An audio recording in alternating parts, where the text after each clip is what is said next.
And go. Welcome back to the Old Card Shop, everyone, and welcome back to another episode of Trainer Spotlight. We have one of my favorite people in the hobby here, Nick, Old School Pokemon. And so, if you haven't ever seen or heard from Nick before, definitely go check him out. I'm going to link his YouTube down below.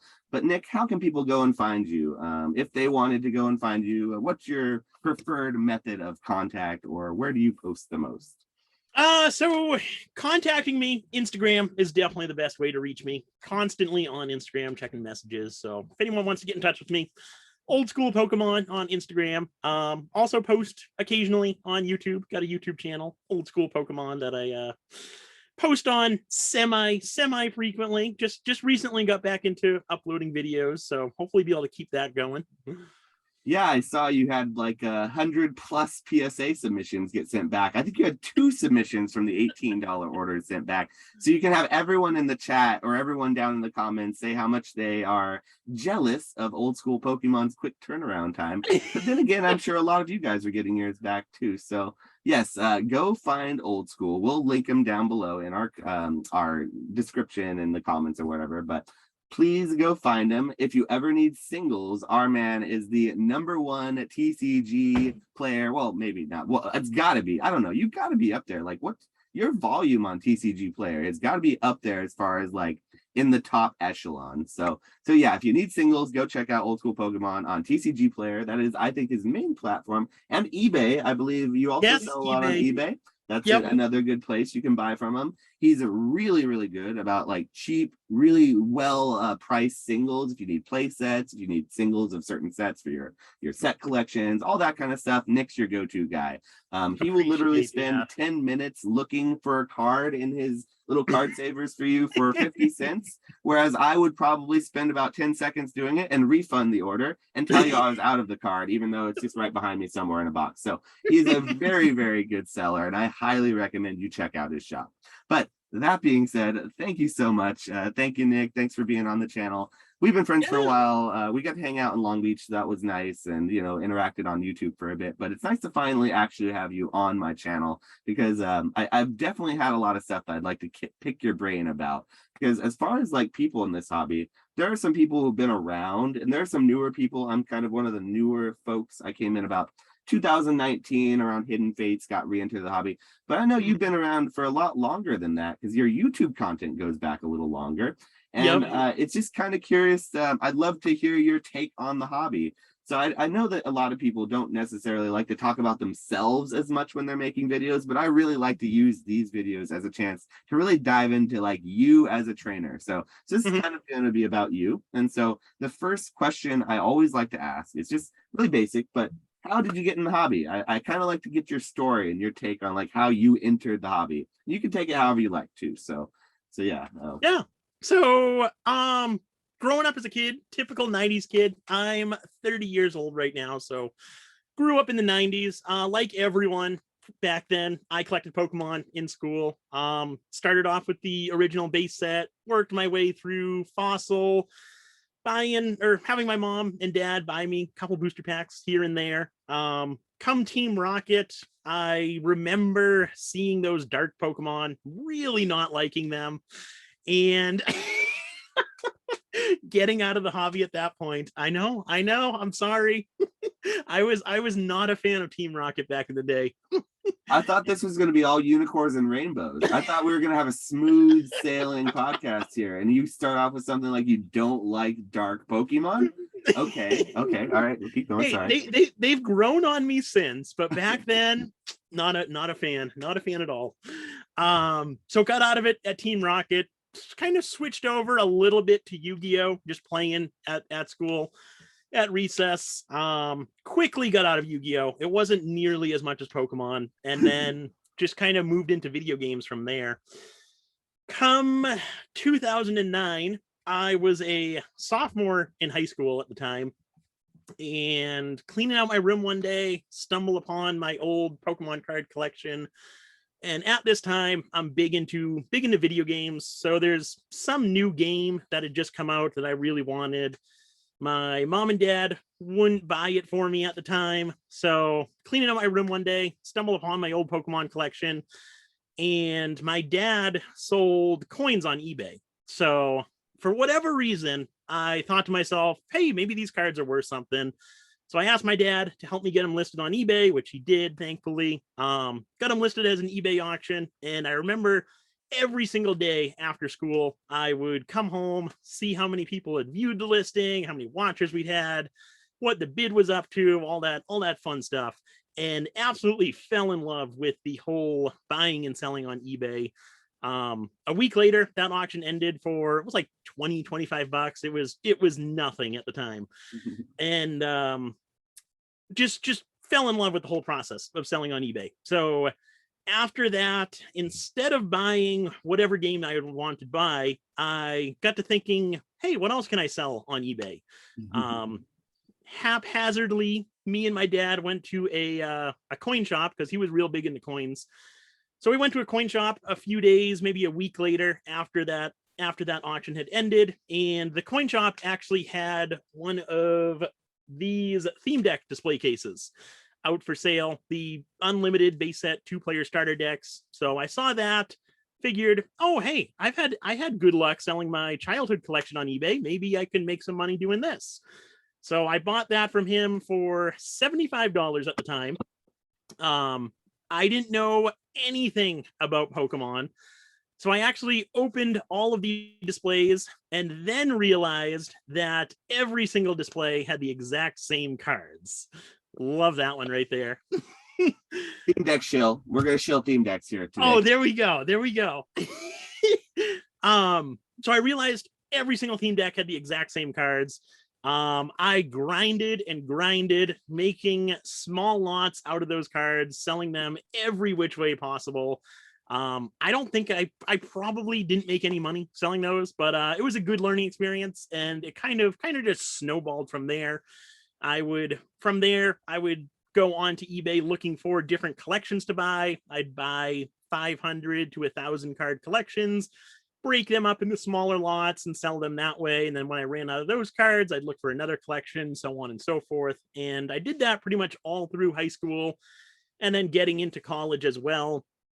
Come when I got into college, it got to be a little bit too much for me between going to school full time. I had a part-time job back then because Pokemon was definitely more so a hobby. I was making a little bit of money, but it wasn't enough to even support myself as a full-time student. So I did have a part-time job as well.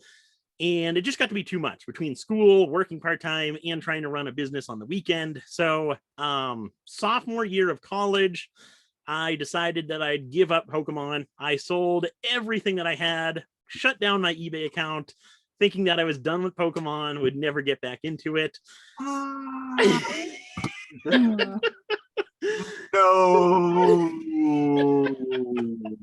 This is probably the worst mistake. The dark part of the story. Yes. Yes. So fast forward a couple years, finally graduate from college. I went to school to work on a cargo ship. So it's kind of a unique schedule where I'm away working for 3-4 months. And then after that time period, I come home and I'm on vacation with really nothing to do for 3-4 months, which sounds like an awesome time. But after the first couple weeks, when everyone else is working during the week, it gets to be really boring if you have nothing to do.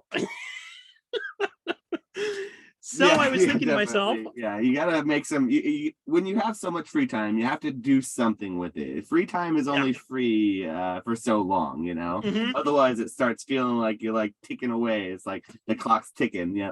Yeah, exactly. Yeah, you can only play so many video games and watch so much TV, and there's only so many animes you can catch up on, there's only so many old games, whatever, And that's interesting that your dad was into coin collecting, which seems to have actually really helped you along with your kind of collecting journey. So that's kind of a cool thing that I didn't know. Okay, so once you got out in the sophomore of college, how long did it kind of take you to kind of get back into it? Because obviously you're in it now, so you re-entered sometime. Yeah, so it was 2 years. Right when I finished college, I started working. I remember I graduated in June of 15. I got my first job was like July or August of 15, and I worked from July, August to December. I got home right before Christmas, and come the beginning of January is when I started to get bored at home. So thinking to myself, what can I do to fill all this time? Decided to get right back into Pokemon from there. So went on to eBay, searched for a few collections, found a really nice collection for was like $4,000 that I was able to purchase that one. Well, first I created a new eBay account since I shut down my old one. Purchased that collection, broke it down into single cards, started selling it that way, and just kind of got right back into where I had left off. Obviously, throughout high school and college, I had learned a lot of information about Pokemon, about selling on eBay, all that fun stuff. So I was kind of able to get right back into it and get back into it at a quicker pace, since I kind of knew what I was doing back or from back in the day. So quickly got back into it. I also at the same time decided to start collecting as well. So not only buying and selling these cards, but also collecting them here and there. Started collecting some binder sets, and then went into art sets of booster packs, went into theme deck display cases, and so on and so forth. But on the business end, it just kind of kept snowballing from 2016 to current day. I got into distribution, working with distributors back in, I want to say it was probably 2017-ish. It was towards the beginning of the Sun and Moon era is when I first started working with distributors. Back then it was obviously much smaller scale. I might purchase 3 booster boxes, 6 booster boxes of each individual set, always breaking them down, opening the packs, selling the individual cards. And then it's just kind of snowballed and scaled up since then. So I find that to be very interesting, that your method has always been to break down for singles and sell the singles rather than sell sealed. Because like I am also mostly a seller. Like my next question I was going to ask was be the kind of how you interact with the hobby, but I think you kind of answered that within your last sort of answer there by saying that you mostly kind of got back into it buying and selling. And I can already tell that you, like me, some of your favorite way of interacting with the hobby is actually the buying and selling aspect, like the finding and then, to connecting someone else with that card. Like I know that with TCG player orders, I've talked about this a lot, with especially Magic the Gathering orders, where you can tell what type of decks people are playing when they're putting together. If you have a large enough store with singles, with a diverse enough store worth of singles, when people put orders together from your store, large orders, I'm sure you can see kind of what types of sets they're collecting, the types of species they like, and you can tell a lot about somebody from what their order is if you have a large enough store. And I always found that was a really interesting part that I found that I really liked, because like I love these cards, but I also love getting these cards to other people who also love them. And it means almost more for me to connect like a Dawn fan collector with a really cool Dawn fan card than for me to have that really cool Dawn fan card in my collection. So like it's more meaning for me to be that middleman. So I feel like there's something probably there that you could probably agree with that. And there's also like a gene, I think, with like buying and selling things. And like there's a type of person who is that type of probably the same kind of person who would have like a caravan, back in the olden days, and be peddling wares from like, town to town. You'd be a merchant class.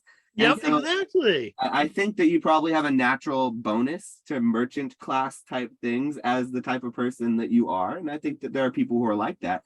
But would you agree that, I think that I may be presuming much, but would you say that is kind of your way that you like to interact with the hobby as well as in like buying and selling? Because obviously you're a collector, but it does seem like that's sort of the mainstay of your like interaction with the hobby, is like you have your store, you have your singles. I bet you, so I guess breaking things down, do you still find joy in like opening the packs and breaking them down when new sets come out and kind of doing the process, going through the whole listing process? Because I'm sure while it is a work, or it is work, I'm sure there's still some joy to be had in it for you, right?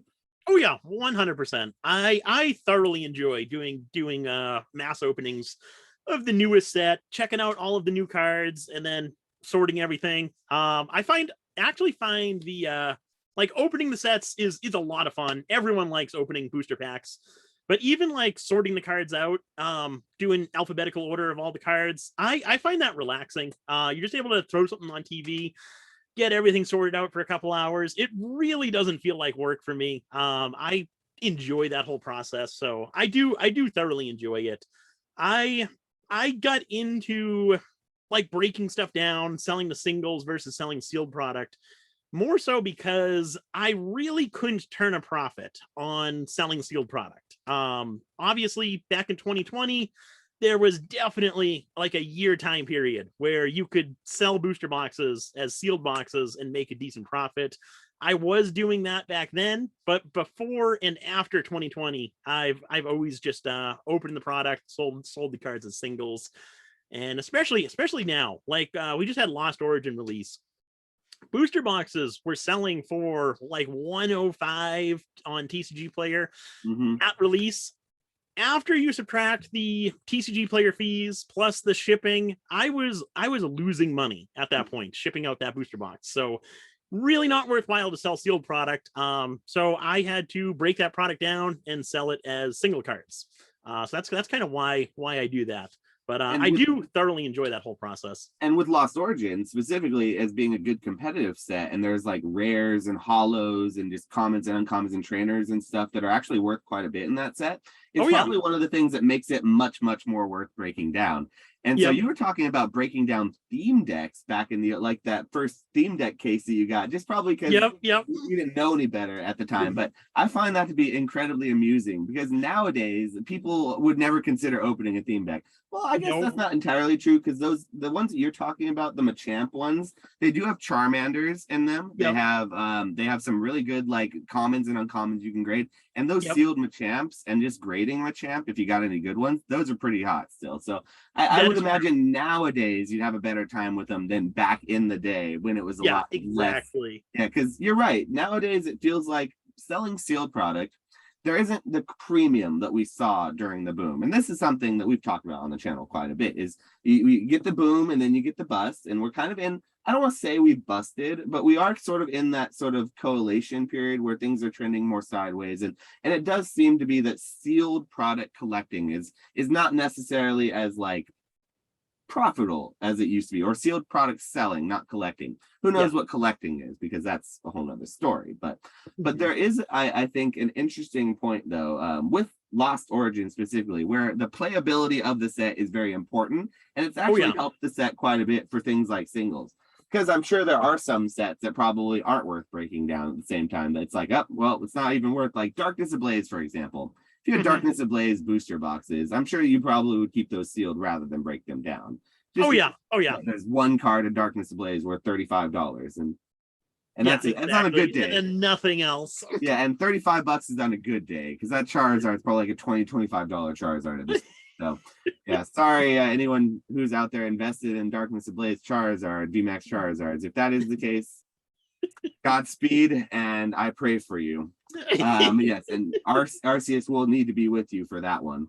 But that being said, I thank you for answering that, because I feel like a lot of people would really like to hear that as like a story, because it's very interesting to hear like how different people in the hobby get started. And I think a lot of people also, there's this weird thing where like buying and selling is sort of looked down on in the hobby compared to like collecting or playing, I feel like. And it's always thought of like the flipper or like the evil scalper, and like you know, the LGS is marking up the product way all this, you know, this much to make all this money. And I feel like there's a weird narrative surrounding that, but I never understood it. It's like, just as someone who also loves the hobby in that particular way, in the buying and selling, because like, let's be real, I mean, I don't know about you, but I personally grew up in sort of a lower income family. We didn't have like a lot of money growing up or whatever. So like when I got Pokemon cards, I would get them with my allowance money. I'd get them once a week, maybe once every couple of weeks. If my grandparents want to get them for me or something as a gift, birthday, Christmas, those types of things. But I had to trade. I always had to trade. The hustle has always been real, because out of necessity, to get the cards that I needed for my decks so I could play the cards, I would have to trade at school. I'd have to go to my local game store. I'd have to kind of hustle and trade. So like, it's always really been instilled in the hobby, I think, to have that mentality. So it's always been weird to me to hear the other side of it, like people who are like, oh, they look down on the people who have to sell sometimes, or maybe, they feel like collectors are superior. And I just always found that to be an interesting kind of weird thing, because like I definitely think that you need people to be selling these cards in order for the hobby to be flourishing. So I Oh feel like yeah. there's enough room for everyone in the hobby. That's sort of always been my take on it. So Oh I yeah, always try to 100%. stay away from that whole gatekeeping, like element where it's like one thing's better than the other, and try to stray away. So it's cool to hear someone else also is like a strictly, mostly a buyer seller kind of flipper, because I consider myself to be definitely like in the hobby. I enjoy buying and selling almost more than I enjoy like holding things and having things in my personal collection. Yep. Like I have things, but it's not something that like I per se need to have. Like I can sell, like I've heard our friend Dan Catch'em All Collectibles say many times, everything has a price. It's all Yep. inventory. Yep. Calling something a collection is very, very expensive for tax purposes. It's inventory, okay? Yep. This is inventory.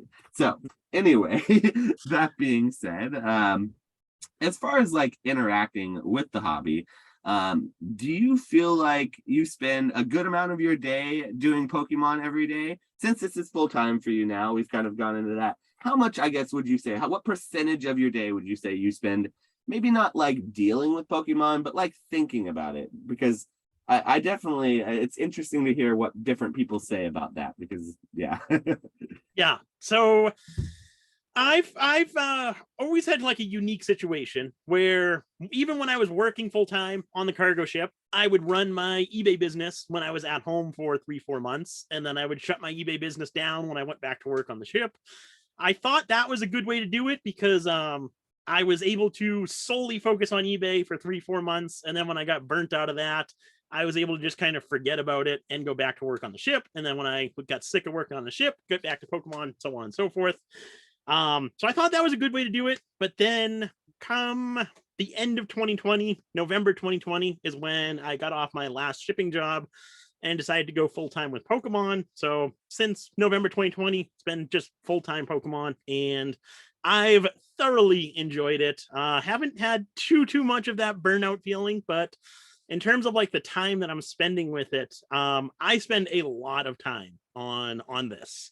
That's partly due to the fact of my business model, selling these low end single cards. It's a lot of quantity over like a few higher valued cards. So I typically, a typical like weekday for me, wake up 9:30, hop right into shipping, go to the post office, come back home, answer some emails, and then do whatever else I have to do throughout the day, whether that be listing, taking pictures, sorting cards, whatever.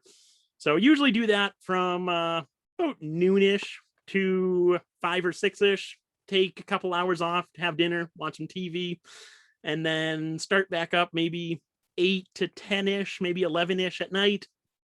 Go to bed, repeat the whole thing the next day.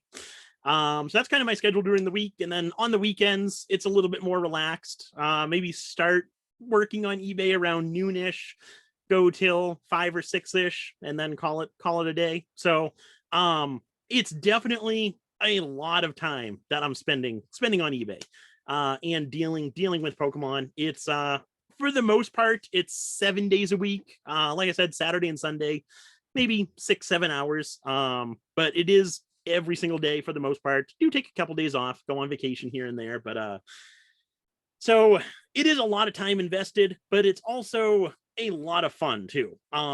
Very infrequently do I think, man, I wish I was doing something else. I usually am having a lot of fun with it, and even when I'm not doing something Pokemon related, I'm doing something else that I want to do.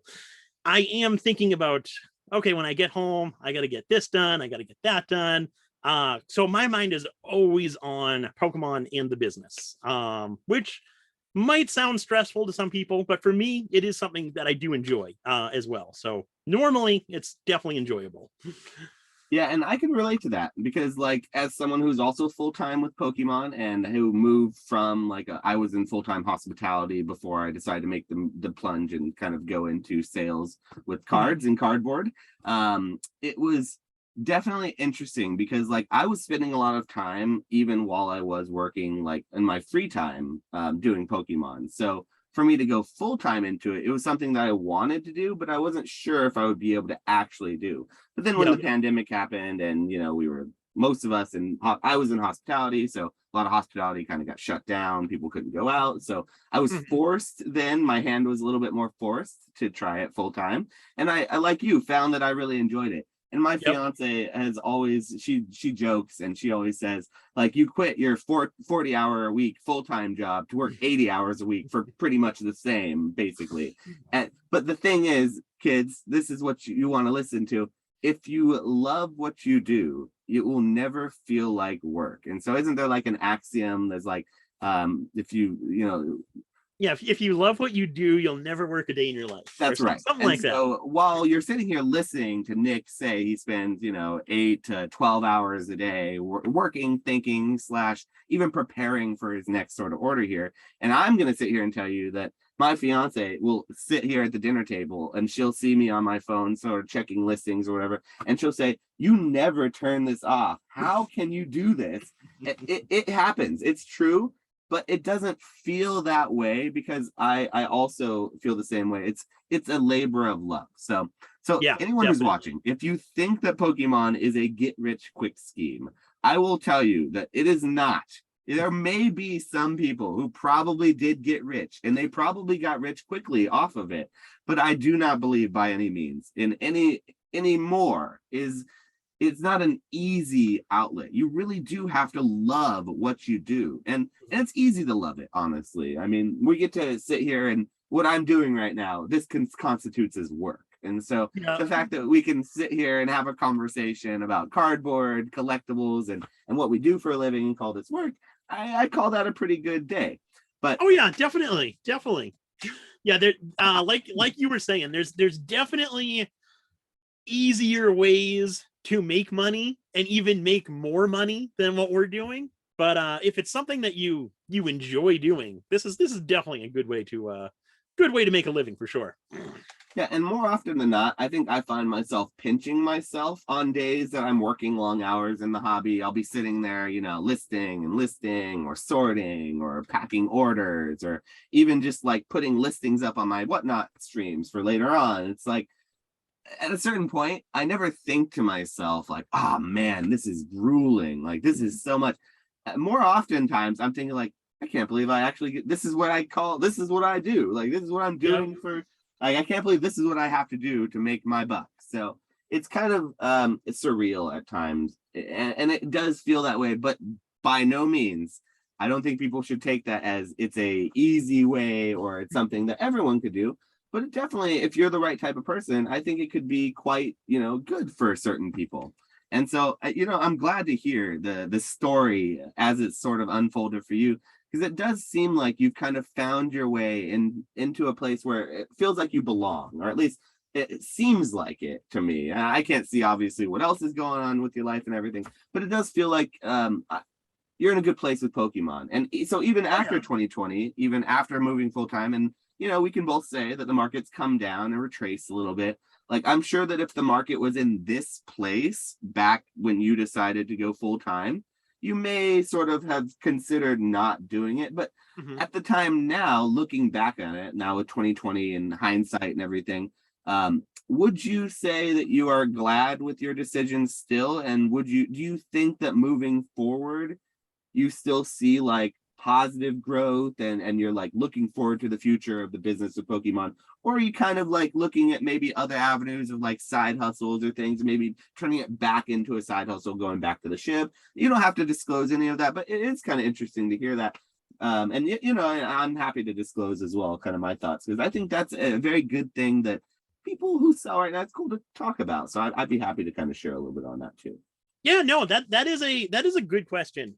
So I was originally thinking about going full time back in late 2019, early 2020. So before the boom is when I initially started thinking about going full time with Pokemon. And back then it was always kind of a like a dream scenario, something that I really, really wanted to do. And it was like a long-term goal of mine. I gave myself a couple of years of continuing to ship out and then revisit it and consider going full time. But then 2020 obviously happened.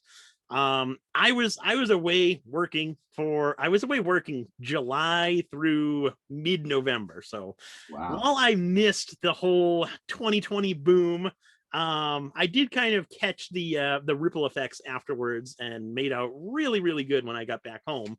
But seeing the pricing of 2020 and seeing how much I was constantly thinking about Pokemon while I was away working during that time period, I knew then that it was time to at least give it a shot, see if it would work out well.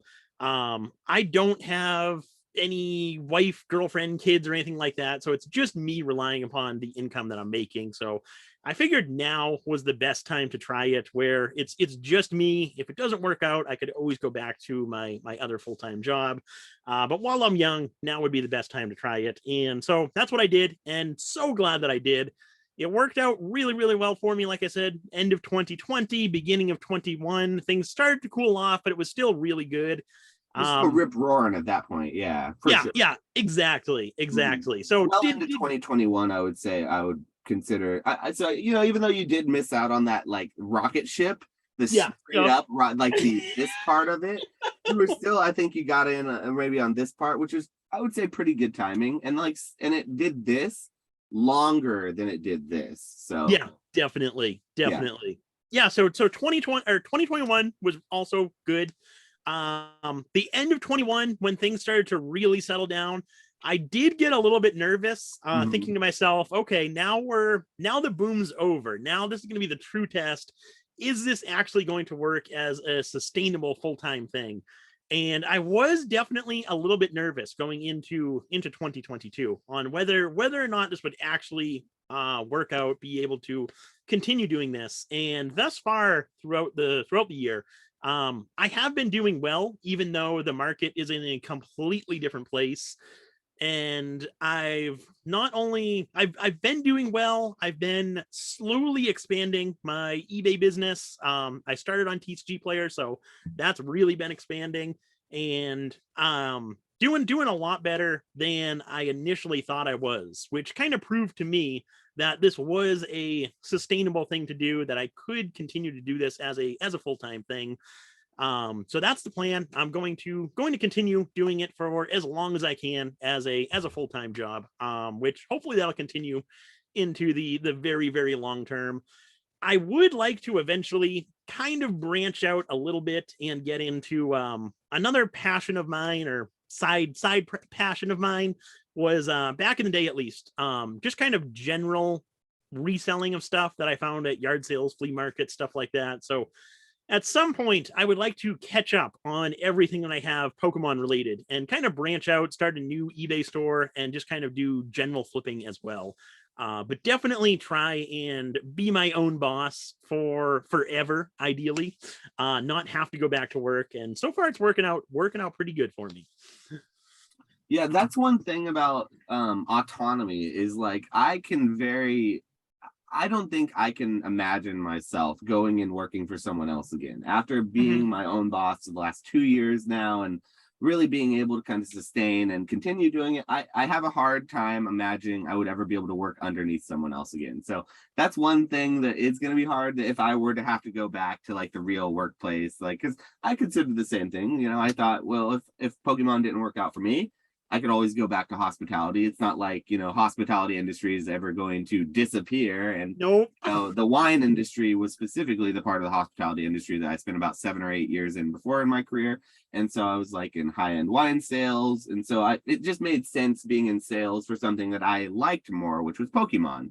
Yep. And so it was kind of a natural progression for me selling high-end cardboard instead of high-end rotten grape juice. It was basically just a quick shift. So, and that still continues to be the case. I could always probably go back to hospitality if need be, but like you, I've seen, even though with the market cooling off and with everything sort of retracing and all the competition, all the eyes that are now kind of that were on it that are kind of stepping away and sort of retracing a little bit, I've still found that I've been growing. I just hit 10,000 on Whatnot, and I'm about to hit 2,000 here on YouTube. So like and comment down below, please, please, please. It helps me a ton. Thank you guys. If you made it this far into the video, though, I'm pretty sure you're probably liked and commented. So you are a real one. So thank you so much for that. But yes, I still do think that in the future, I feel confident on Pokemon.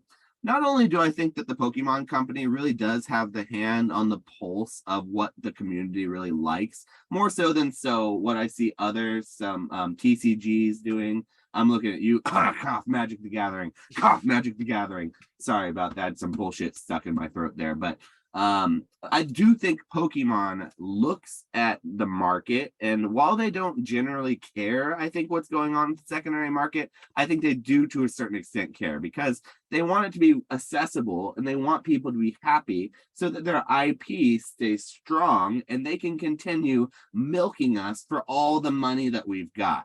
And so essentially, I think that it's in their best interest to keep putting out good product. So I feel like you, after 25th anniversary was over, I was a little nervous because that was the narrative. It was like, oh, you know, there's 2020 boom, but don't worry, we got 25th anniversary still, and that's gonna save us. The 25th anniversary, 25th anniversary, 25th anniversary. All right, and then celebrations came and went, and then they announced they were done, and they're saying, we're stopping and we're never reprinting it again. You'll never see celebrations ever. Buy it now, trainers, because this is your last chance.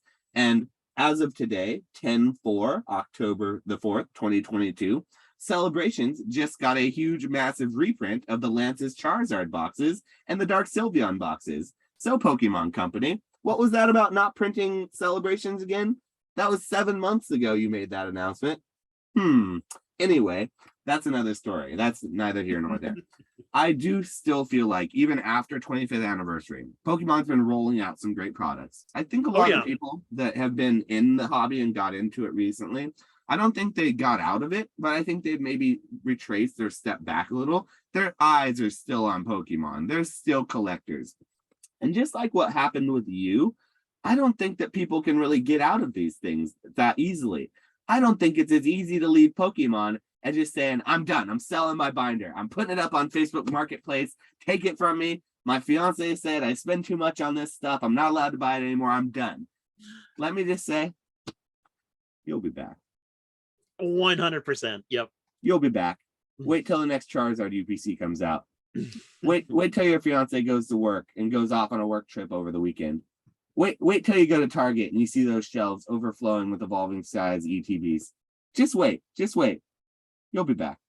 And the same goes for almost anything that we love, TCG-wise, nostalgia. It's not as easy to walk away as just saying, I'm selling all my cards and I'm giving it all up. So that leads me to be at least a little bit confident about the future.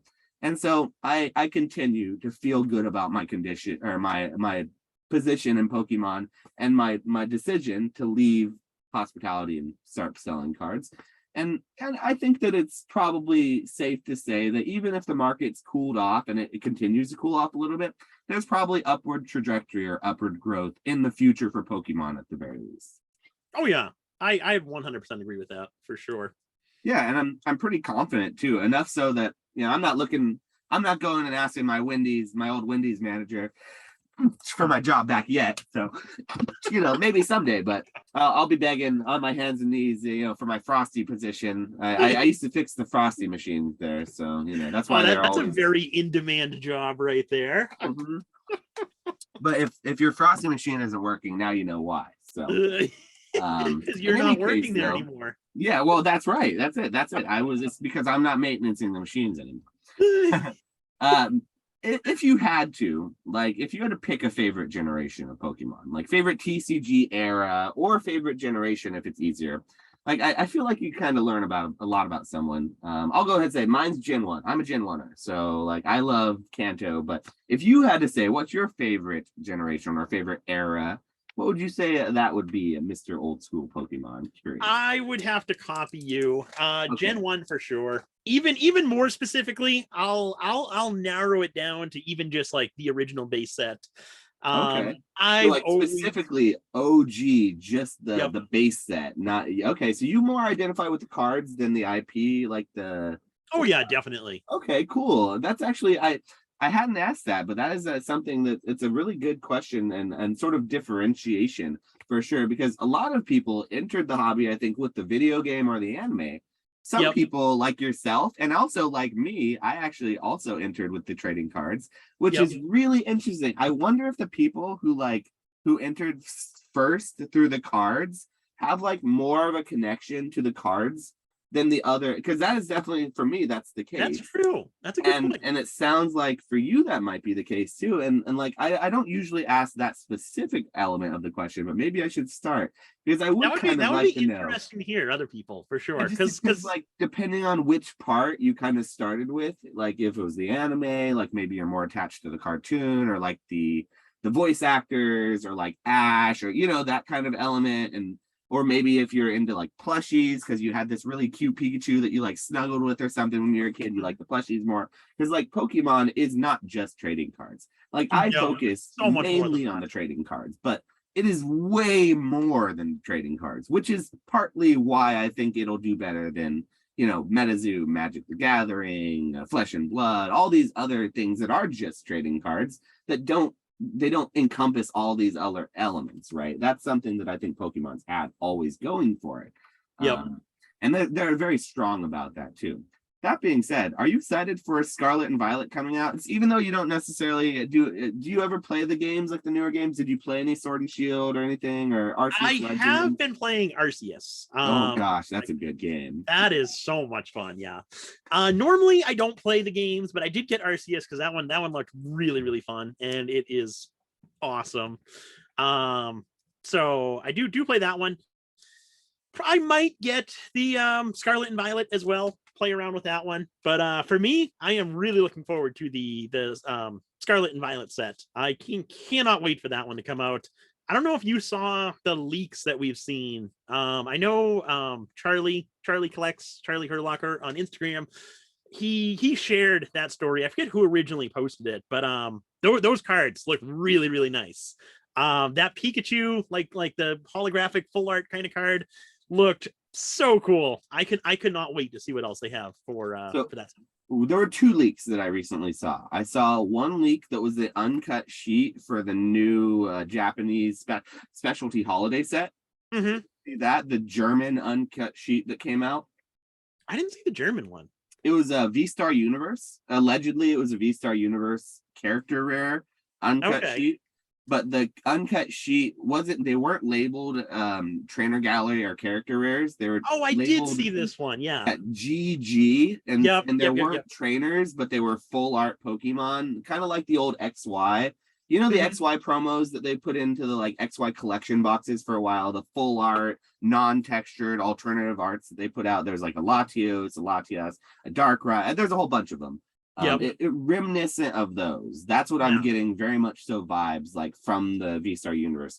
But specifically the Lugia I saw. I did see the gold Lugia that was released, the full art Lugia that was also spoiled, and then also the basic V Lugia, which has the Mitsuria Arita art. Arita did the basic V, and it is in my opinion, my favorite of the Lugia artworks we've seen from the Vs. Like, I don't really like the full art very much. It's whatever. I just don't like full art Pokemon that much. I prefer the alternate art or even the regular V versions in many cases. But just because the colors in the background, like that weird color, and then like I just the design of the card, it never really did it for me. Full arts in any era, really, not even black and white when they were people really love those full arts. But that's another story. But yeah, I'm excited for that as well. And I saw some of the leaks. Do you think we're gonna get an alternate art Lugia? Because that's the one thing we haven't seen leaked yet, is the alternate art Lugia. Like, we've seen the gold one, and that's cool, but like, where's the alt art? Like, we need the alt art. That would be really cool. I hope we do. I'm ready to ride if we don't. I could dig a Lugia alt art for sure. Yeah, I'm ready to riot if we don't, though. So strictly speaking, I have my pitchfork, and I've already got my torch burning outside. It's pre-burning, so that I'm ready to go. I can get it at a moment's notice. There we The go. There we second go. we get the full list and it's not there, I'm going to Washington. We are rioting. Okay, Pokemon, we're rioting. Um, but that being said, I think we will. I think we're gonna get it. We're getting the Reggie, we're getting the unknown. Those are cool, like Reggie Drago, whatever. It's alternate art from Sword and Shield. No, that's gonna be a $5-10 alt art probably. But the unknown, it is beautiful. I love the unknown. I'm not sure whether I like the unknown or the Rotom from Lost Origin better, because they kind of have those same type of vibes where you just get a lot going on in that picture, and I really enjoy that. So kind of tells a nice story. You're not a fan of the Aerodactyl from Lost Origin?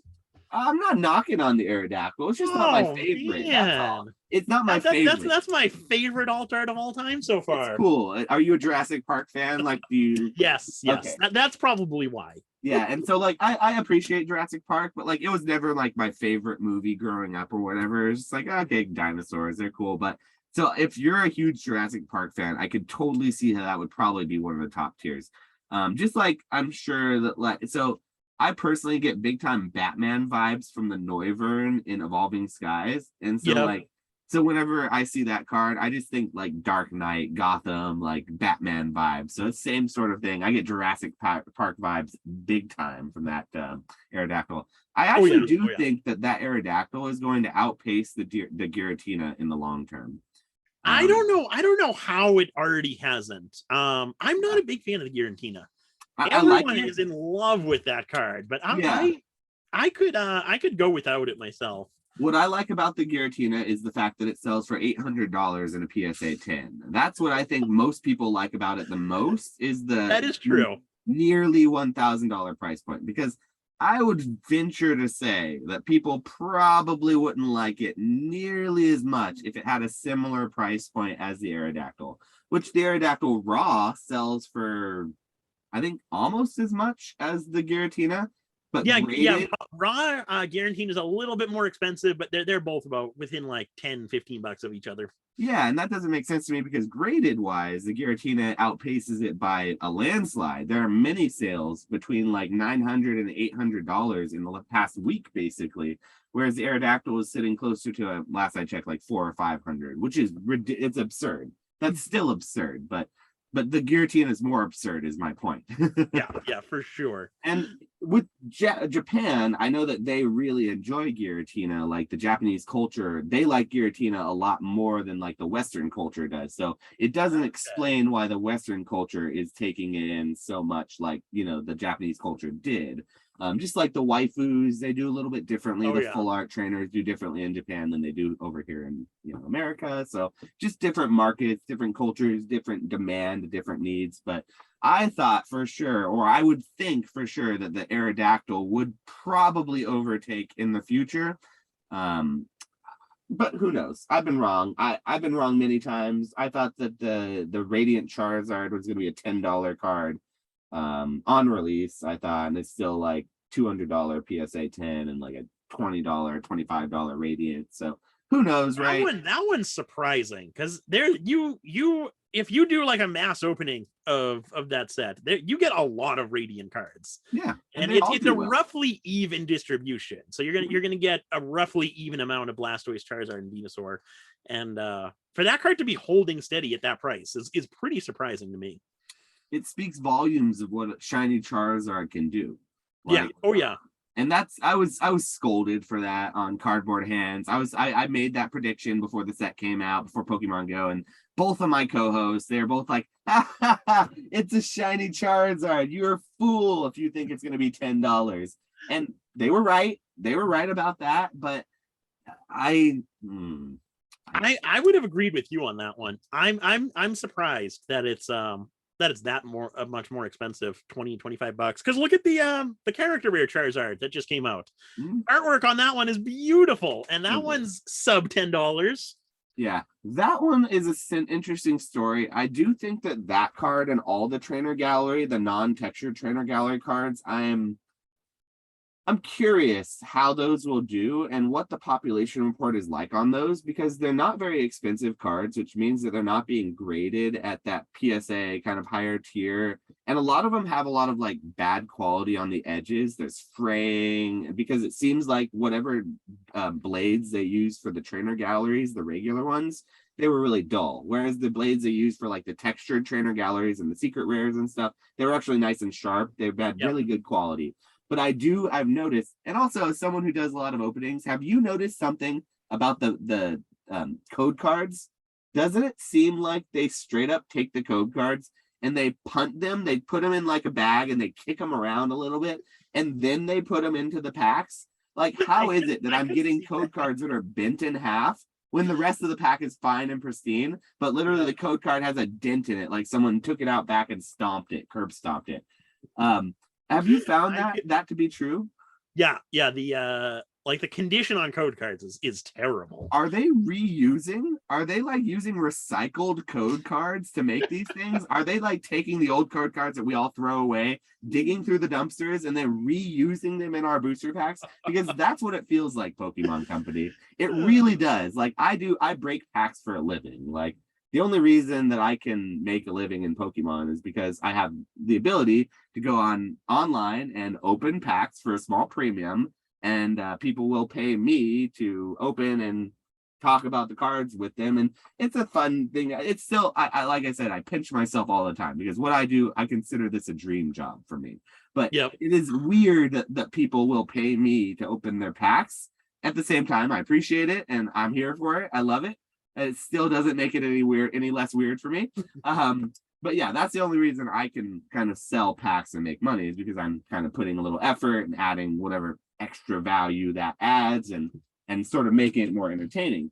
But it's interesting though, for sure, like where the market's just in a weird place, man. It's just in a really, really weird place, I would say. And I'm definitely here for it, but like I, I think the future is bright. But what do you think about live streaming platforms, and where do you think about, like, because eBay now is doing sort of, they're trying to roll out their own version of like live streaming.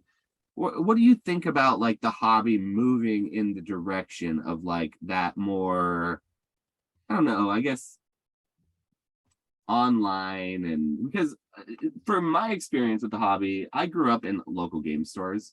Like Mhm. I spent a lot of time. I had a local one in Oklahoma where I grew up, and I literally spent holidays there because I had friends. I was friends with the owners. I had my group of friends would hang out there. It was all good. And so like that just doesn't happen so much anymore. And I think Yeah. those communities have moved online, and I see the same types of interactions in my Whatnot stream that I would see in my local game store with like the regulars and the people chatting, and people will come in kind of in, and it's just all happening now from their phones. So like Yeah. what do you think about the trajectory of that? Do you like that? Because there's a lot of criticism that goes along with like those Oh live yeah. streaming platforms too. Because there's a lot of like the gambling and like the weird things like mystery bags, and like people resealed packs. There's scammy, scummy things that can Mhm. happen in those situations, 100%. And they can happen on eBay too. They can happen on every other sales Oh, they can platform. happen anywhere. Yeah. Yeah, but it is, the potential is there. And I almost feel like in some situations, those live auction sites, they do sort of encourage that type of behavior a little bit more, because it's like it gets more engagement. It's kind of what people want, and it's like those are the types of arguments I sort of see for that. And I'm not here to say it's whether that's good or bad, but I'm just curious to see like what your thoughts on that type of thing. Because didn't you used to sell on Whatnot, but you've moved away from the platform at this point? Yeah. Yeah. So I really like the idea of Whatnot, and those kind of like just live selling in general. Whatnot's really the only one that I know of. Well, I know you have Drip and whatever, but Whatnot's the only successful one. So I really like the concept of those. I think it's a fantastic idea. As a buyer and seller, I love the idea of being able to hang out with the chat in real time and talk to people in real time and purchase cards in real time, open packs in real time, all of that stuff. Because one, it's a lot of fun. You're not sitting alone at home, messaging people, sending emails, stuff like that. So it's a lot more fun. Two, if you're selling or buying single cards, you're able to get a good idea on the condition in real time. You can ask the seller, hey, can I see the back of the card again? Whatever.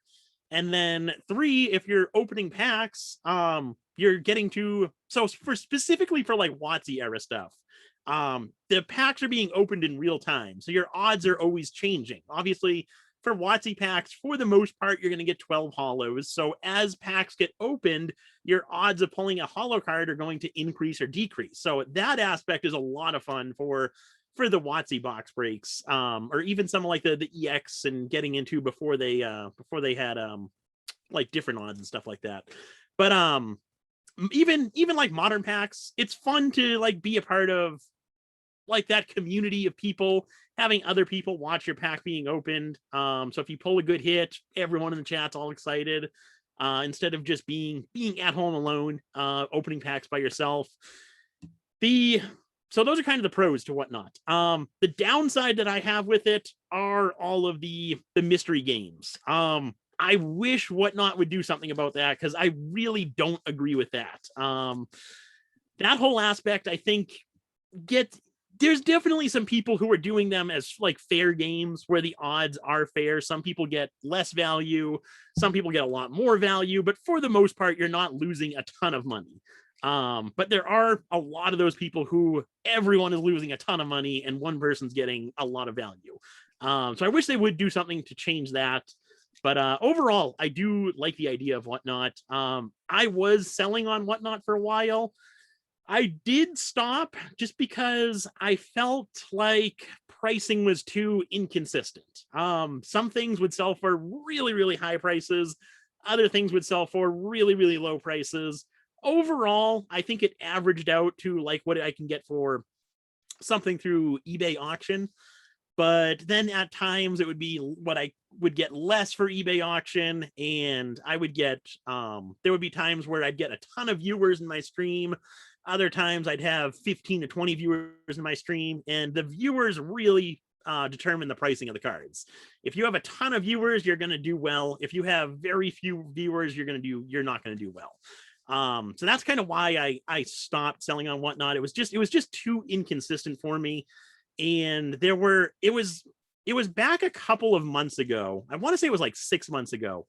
I quit Whatnot and really never looked on it. And it was during a time where Whatnot was doing a lot of ad revenue to get new buyers, new sellers. So it was kind of right at the start of when there was starting to be a lot of sellers live at the exact same time.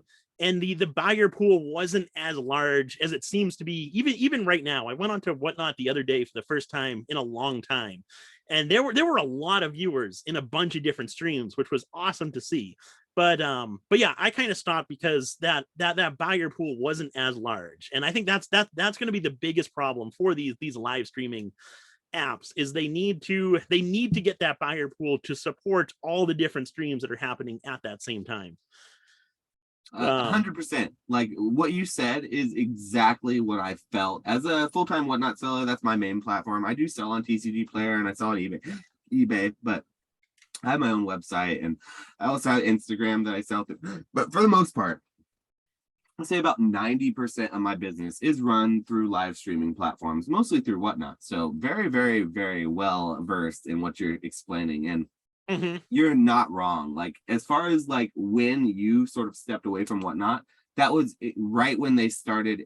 They opened the doors to basically every new seller who wanted. For a while, they were really vetting out, and there was like a 6 month to 9 month backlog on people who are applying to be sellers. And then because they would like call you, they do one-on-one interviews. Like I don't know if when you started, how you had your interview with Whatnot. I talked to the owner of Whatnot. So literally John of Whatnot, the owner, he was in his car in traffic in LA as he called me, and he was like, hey man, how's it going? He's a super cool, like personable dude.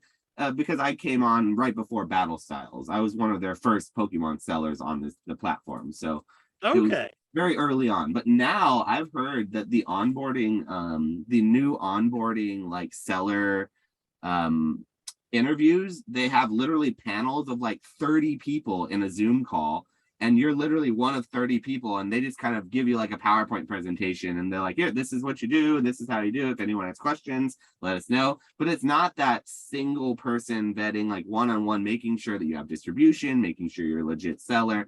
Because they asked me, they're like, hey, where do you get your cards from? Have you been selling on other platforms? You have experience in this? They were asking like questions that I would want to hear as a buyer as they were vetting out new sellers to be on a new platform, things I would hope they would be asking.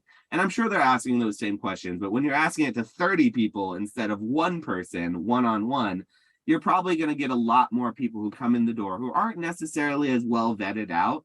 And you're going to get a lot more of that sort of that gray area of scumminess and that sort of like, you know, not getting the best value, not the best look for the company. And bless you. Excuse me. Sorry. Whew, out of nowhere. Okay, excuse me. But that being said, at that time, Whatnot just opened the doors, the time you're talking about, and I saw an influx because the market was still sort of on the up and up. It was coming down a little bit in January. It was starting to this year, but it was still sort of pretty strong. It was still, you had a lot of people who were saying, oh, don't worry, it's going to be stronger. Like, it'll be fine. Now, after getting hit in the gut for about 6 months, a lot of those people were saying, oh, it's still strong. It's great. What are you talking? It's rip roaring. Those people have kind of quieted back just a little bit. They're still there. Don't get me wrong. You know, they'll make one good sale and they say, what are you talking about? This is the best it's ever been. But okay, hold on though. But yes, I would say that now, as that influx has kind of died off, it's been about 5 or 6 months since you've been on the app. A lot of the people who did get onboarded in January have just since failed.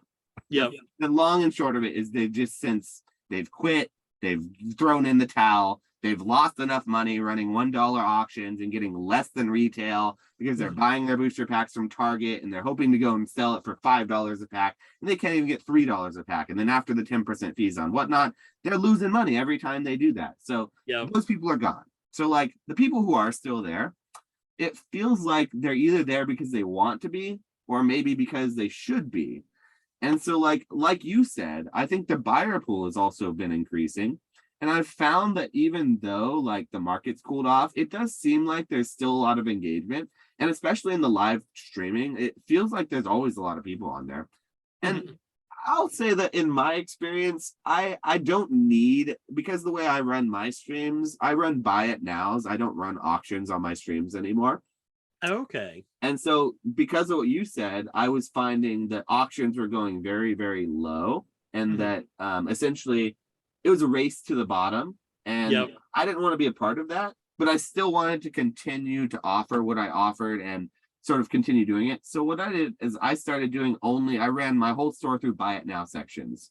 So I run a giveaway, kind of a regular giveaway that's just always running on my channel that I'll sort of run every once in a while. Once we hit like a secret rare gold card on my channel, when someone hits a secret rare, it triggers a giveaway for the rest of the stream. So it's kind of like it encourages purchases, it encourages engagement. It's like good for the person. It's good for it's like, it's more hype. I find it works well for that. So that's what I do, as I run a giveaway that triggers when people pull certain things in the stream. And then I run all my sales through buy it now so that I'm not necessarily losing. I'm getting a certain percentage. It's a fair percentage and it kind of averages out so people kind of see what they're getting. And in my opinion, that's a more fair way to do it, both for the streamer and for the person who is purchasing from the streamer, because you're not getting that FOMO where it's like a 30-second auction where you can't comp something or look it up. You can make the decision you want to make, a well thought out decision. If you want to spend some money and open some packs, you can throw a streamer, i.e. me, a couple extra dollars, open some packs for you, maybe get a bounty, you know, if you hit an alt card or something, win some extra things that you wouldn't get at the store, those types of things. So for me, I found that I don't need large amount of people in my streams. I just need the right people in my streams. And so I don't run with 50, 60 people in my streams usually. I run on average between 15 and 30 people in my streams typically. And that's for me, interesting. And for me, I run 5 to 6 times a week with that. It works out perfectly fine. And I make my margins. I'm not losing money on things.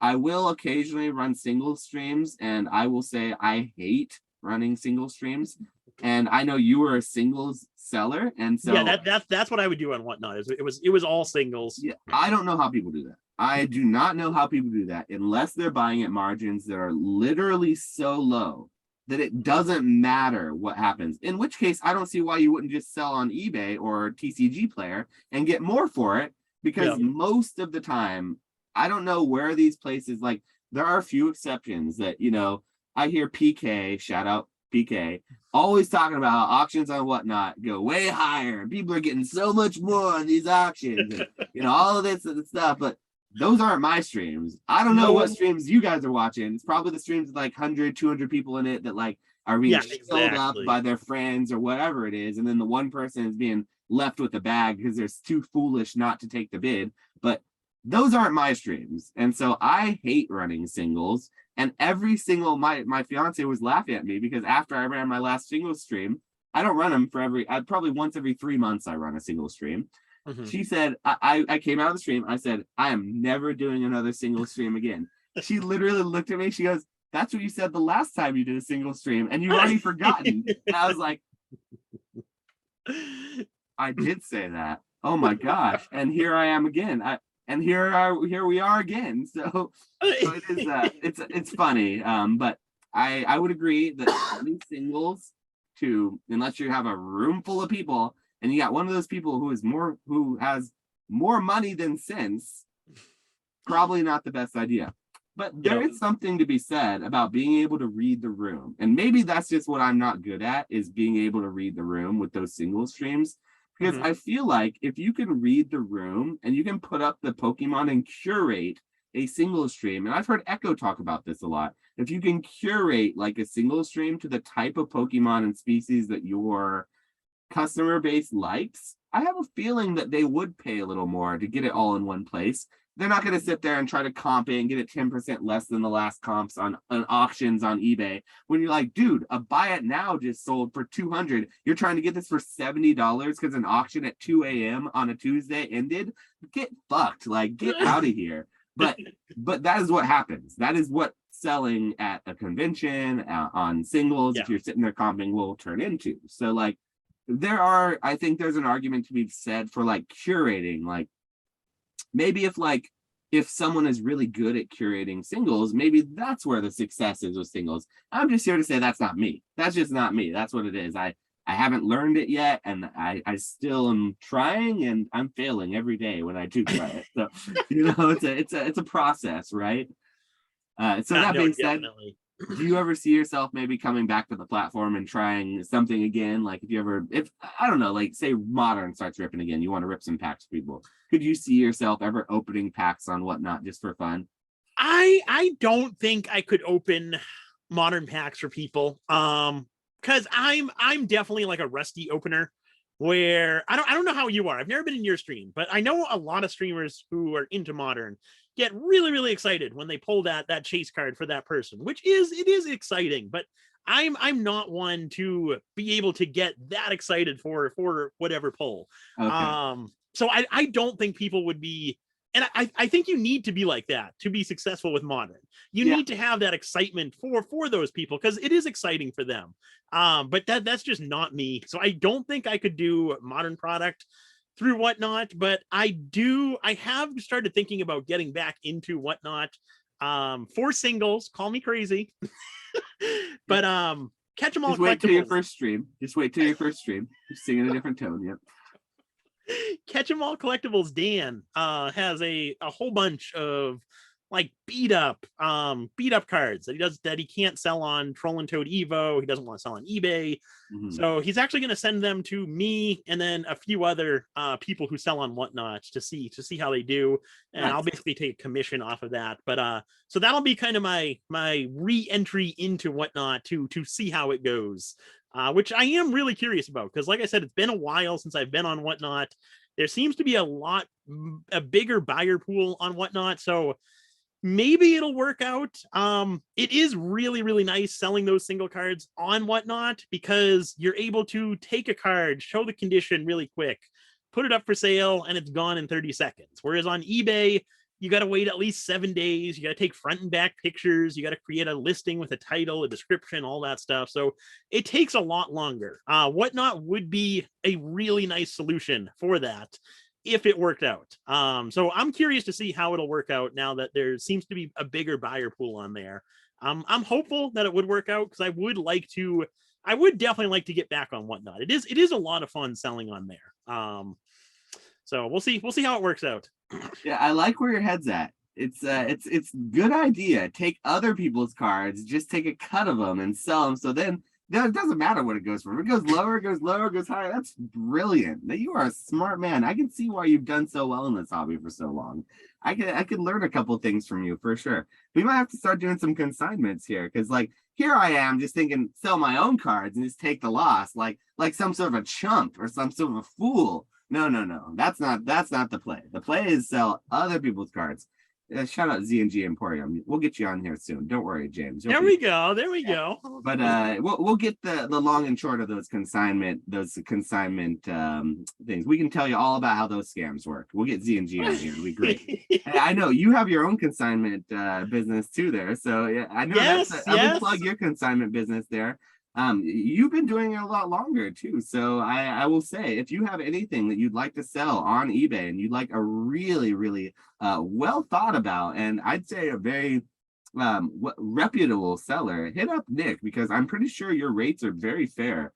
Like, I'm pretty sure that it's probably better to sell through someone like you than to try to sell through eBay and then get a chargeback and then have to deal with the headache of not someone trying to switch the card out when you send it and they try to send it back, or even just not pay and sit there and just have to wait for like a week for them not to pay and then relist it again. So when you deal with a consignment service like Old Skool Pokemon, you don't usually have to deal with that headache. So that's one benefit to dealing with someone like Nick, is they can sell your cards for you and take the headache out of it. He deals with the headache for you. He has a headache-proof helmet that he wears when he consigns. So it compresses his head and it keeps the headaches from happening. It's really weird. It goes over his whole head. He doesn't like to show it in streams very often, but I saw it one time. It's really, really weird looking. And maybe when he gets to like 20,000, 30,000 YouTube subscribers, he'll do it. Then I'll show it off. Yeah. Someday. But he takes the headache out of selling, so you don't have to worry about it. So go hit up Old Skool Pokemon, or any your favorite consignment wherever. But Old Skool's here, so let's plug them, right? You probably got the best rate. There we go. Honestly, I think you probably do have some of the best rates out there. What are your rates on consignment?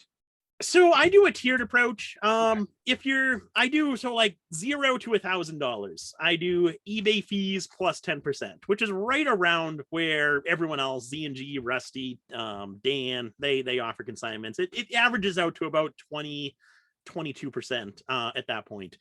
But then over $1,000, I do eBay fees plus 5% up to $5,000, and then anything over 5,000 is just your eBay fee, which that caps out at $300. So it'd be $300 plus 2.5% commission to me. So higher end, definitely cheaper. Lower end. That's why I see people consigning really high end stuff through you. So a lot of the time, that I see.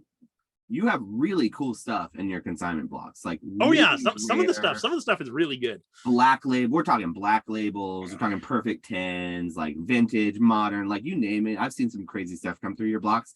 Now that you've told me that what your pricing is and everything for like the higher tier stuff, it makes a lot of sense for me why people will use your really, really good reach that your eBay store has and your good reputation to sell those high-end cards, because they're not having to pay that much for it, and they're basically getting the same thing, but they're getting that free reach and that free, that advertisement basically that is used. So that's awesome. Yeah, exactly. That's a super good deal.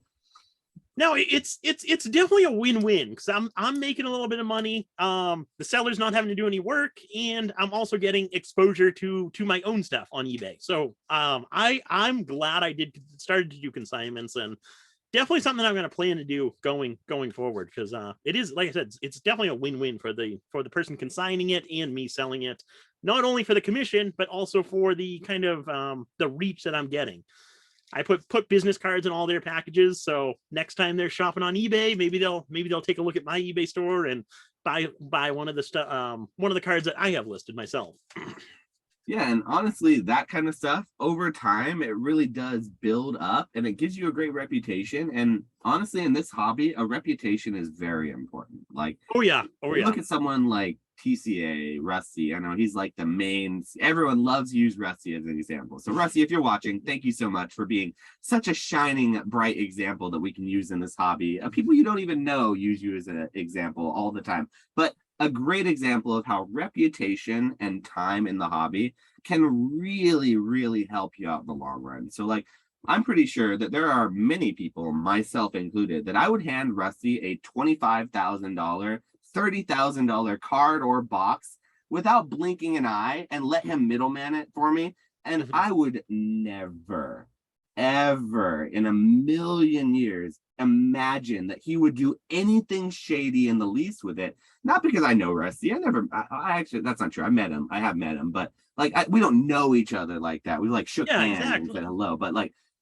I don't, there's nothing like that. It's just, I've seen so much of Rusty in this hobby and I've seen how he interacts and I've seen, the way he conducts business so much that like the reputation there is the same as like someone like you. It's like, I just trust you. Is Yeah, like, it's not, I don't need to like give a million reasons why. I could give you a million reasons why because we've interacted, but it's just, it's a level of trust that you can only get from being in a hobby and being and doing something for so long that your reputation precedes you. yep. And so it's in this hobby, it's very important. I'm sure in any hobby it's important, but it does seem like, especially when you're a public face, if you're on YouTube, if you do have like a storefront, if you ever lose face in some way, Not good. I don't know if you can get it back. Like I can't think of very many examples, and I don't want to like call out anyone, but there have been a couple of things in the hobby that have happened in the last couple of years where people have been, I don't say they've been run out, but they've done something shady and their customer base or their followers kind of didn't like it and they lost those followers. I don't think they've ever been able to recover a couple of those people who have done those things. So like you can't, if you want to be, excuse me, I'm having like allergies today. I don't know why. I have like all my windows shut. This is interesting. But if you are going to be in the hobby for a long time, it's never a good idea to be like scamming people. So like I don't understand how people ever get away with scamming people more than one time in this hobby. It's Mhm. like fool me once, fool on me. Or fool me once, shame on me. But fool me twice, that's a whole nother, but that's uh, shame on you. Sorry, that's the other way around. But anyway, Oh yeah, yeah, yeah, yeah, yeah. I do We think we got that, the idea. yeah, there's like that guy who like reseals base set packs and sells them. Like Rattle's done his videos on that dude. And then the guy up in Canada who does it. So like I just don't know how these people continue to be around when like it's so important. Everyone knows like if anyone ever gets scammed on Facebook Marketplace, there's like 10 people posting like about it, like don't deal with so and so. He's a dirty scammer. And Mhm. there should be that. So that's a good Yeah. thing. But it blows my mind that like it does still happen and that people can get away with it, because it's just not something you should do. Like if you're thinking about being in this hobby, like we're a really close knit community. Like Oh yeah. there's a lot of us, but we're really close knit and like people don't forget. So like that's the one thing is like you can't get away with selling crappy mystery bags for too long. Like because No. people are going to either stop buying them, they're going to call you out. You can't resale packs and sell them on eBay. You can't do that for too long. Do not buy from Jung Ming on eBay. I will call out that eBay seller because I've bought packs from them in the past, and I think 2 times now. One time they refunded me. They sold me a resealed Power Keepers pack, and I opened it on my stream, and luckily it was within 3 days. They refunded me. I purchased an EX Dragon, EX Dragon. So the reverse hollow e-reader set. I opened one of those on my stream, but that one took about a month to sell. That one was 100% resealed. I messaged them, nothing, didn't say anything. No, I didn't even say I wanted my money. I said, hey man, just so you know, I just want to let you know I bought from you in the past, and the last one you refunded, this one you didn't, but or I didn't say you didn't, but this one's a little longer, so I'm not expecting a refund, but just so you know, it's resealed. They didn't even say anything. And then I looked at some of their other listings and I looked at some of the reviews that they have. They have like over 500, 600 reviews. And they have some neutral reviews and things that say like, oh, seller sold me a reseal pack, but was really good about it and refunded. Dude is selling resealed packs. The people who are getting scammed are the ones who aren't opening them. The people who actually open the packs, which is few and far between, people who are like me, who are selling them on whatnot and actually have to open them, like those people are going to know first. And so like there are sellers who continue to exist. His name is Jung Ming. He is a garbage eBay seller. I'm sorry. I've reached out and I'm not afraid to tell anyone in this hobby, do not buy from him. And if you are in the comments right now, if you're Jung Ming in the comments, say something to me and explain yourself, because you got some splaining to do, buddy. You got some splaining to do there, Tommy. So because like, why is it that there are many resealed packs being sold by the same seller? And if you catch it really early, when eBay will force you to refund it, he'll do something about it. It's quick and easy. But if you go out of the 3-day menu, he ghosts you. Why is that?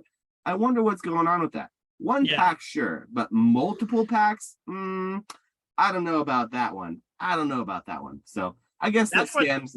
That's what he's banking on. Is he's banking on someone to either not pick the package up from their PO box or not open it within that 3-day window. Because once you get past that 3-day window, now you're golden as a seller. And he's actually doing a good job at resealing them because he's using the cards from the set. And so the Power Keepers pack he's using old Power Keepers cards with a reverse holo as well, but they were all beat up and stuff. So it was literally 9 cards from Power Keepers with a beat up reverse holo and a regular rare, and it was sold as a unwin. And so same thing with the EX Dragon, same situation. It was EX Dragon cards, but you could tell that they were beat up and used and stuff. So like he's doing the right thing to scam not the right thing. He's scamming in a way that is like PK's talk about it on his streams. Like if you were going to reseal packs, that's how you do it, to scam. But that is dirty and that is garbage. And I literally hate that. And there's people like that in this hobby that will make people not like to buy loose packs and pay someone like PokeRev $1,000 for like a $500 pack because they've sat here and they've been told they can't trust eBay because there are sellers like that asshole who are resealing packs and making them feel like they have to pay these premiums. And so like it's just, I don't like seeing that stuff. So like it's hard to be a part of a hobby that you love so much and see that and like and like deal with it. So like I get a little bit passionate about with that stuff sometimes, especially with like, because I actually like buying loose packs, and so like I buy a lot of. You can't afford a whole booster box on sets like that, so buying in a few packs is the only option you have.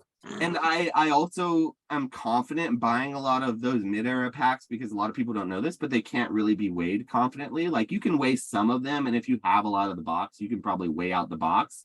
But like if you have a blister pack and you take the pack out of the blister and you're just trying to weigh that pack from like an EX era, Diamond and Pearl, even all the way up to Black and White, there are weight ranges, but they're not easy to weigh.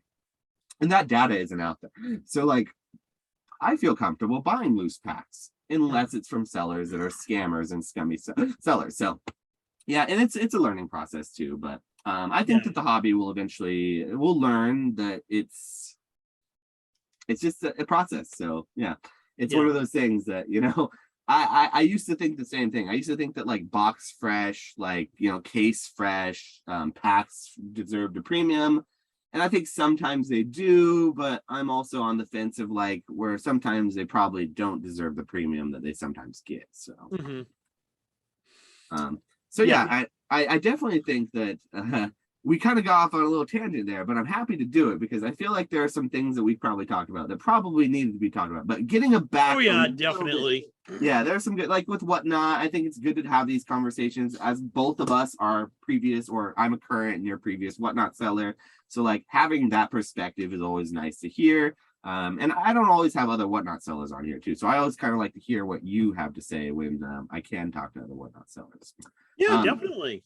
So if you could have one card in the hobby, this is probably my most fun question. And I don't know, I might know the answer to this, but if you could have like one piece, one collectible piece for your collection that you couldn't sell not for resale purposes. You could never get rid of it. It literally was locked to your person. Like, you're gonna die with this card. It's gonna get put on your tombstone or whatever, or maybe you'll be buried. Whatever. You're taking it to the grave with you. What card, what collectible, what grail item would that be for you if you could choose one? So that's an easy one for me. For those of you who don't know me, I'm probably most, I don't want to say known, because I don't think I'm that known, but for people who do know me, I'm probably most known for having an obsession with the no damage Ninetales, which is basically the base set Ninetales, the shadowless version of that card, and it's an error card where it was printed without the 80 damage on the Fire Blast attack. So I absolutely love those cards. He's a pacifist. He's a pacifist. What was that? He's a pacifist. he doesn't like violence. He's a Ninetales who just loves beauty. Exactly. Absolutely obsessed with those cards. I buy them every chance I have, and I've had goals over the years of how many I want to have, but I reached that goal, and then I said I'll do another goal, and so on and so forth. So I don't think I'll ever stop buying those cards, but whenever one comes up at a certain price point, I'll buy it. And I would love to own a PSA 10 copy of that card. Right now, I think I have everything PSA 9 and below. I think I'm missing a PSA 1, actually. I think that's the only grade I don't have. You're missing a 1? Oh, dude, that's the coolest one. Yeah, I'm a PSA 1 collector. I've heard that before. That would be the only one that I would ever put in my personal collection, is if I found a really beat up no damage Ninetales. I'd get it in a PSA 1 case for sure, and I wouldn't sell that bad boy. I've actually probably bid you up with the no damage Ninetales in 2021. There was one on eBay that went for like 700 or 800, I think. I bid up to like 600 on it, so it was like a 6 or a 7. I think it looked like it was a raw one, and I think it was like a PSA 6 or 7 looking is what it kind of looked like. But I think I bid it up to like 600 before I was out, and it went for like a little more than that. But I apologize if I bid you up on that. So you were the one making me pay more for it. Only on one of them, because I also like that card, and it's one that I like niche, weird things like that. And as far as errors are concerned, the no symbol jungle is my favorite error in the hobby. The all 16 hollows. I just like all of the fact that like it made me, when I got back into the hobby, I had a scyther that was like that. I found it in my old binder. And it kind of confused me for a minute, and it got me back into like the rabbit hole, like looking up like, why does this not have a symbol? Oh, errors exist. Oh, this whole set has an error. Holy crap, this is really cool. They're all lower population in first edition. This is awesome. And so definitely. Yeah, so like I like that particular error. And so like the no symbol or the no damage Ninetales is in that same vein. Like when I learned what it was, and like how it was only in the shadowless theme decks thought to be, and like how they're all going to be damaged, and how it's like a pacifist, and I like that it kind of goes along with the card. All of that makes me love the card, but I can't afford it, and so I'm probably going to end up having to eventually get a PSA 1.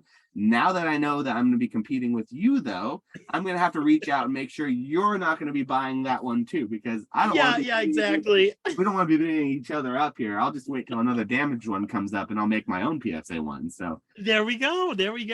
But yeah, that's a cool card. So you don't definitely have a PSA 10 yet, huh? So I didn't know they exist. Are there PSA 10s that exist of that card?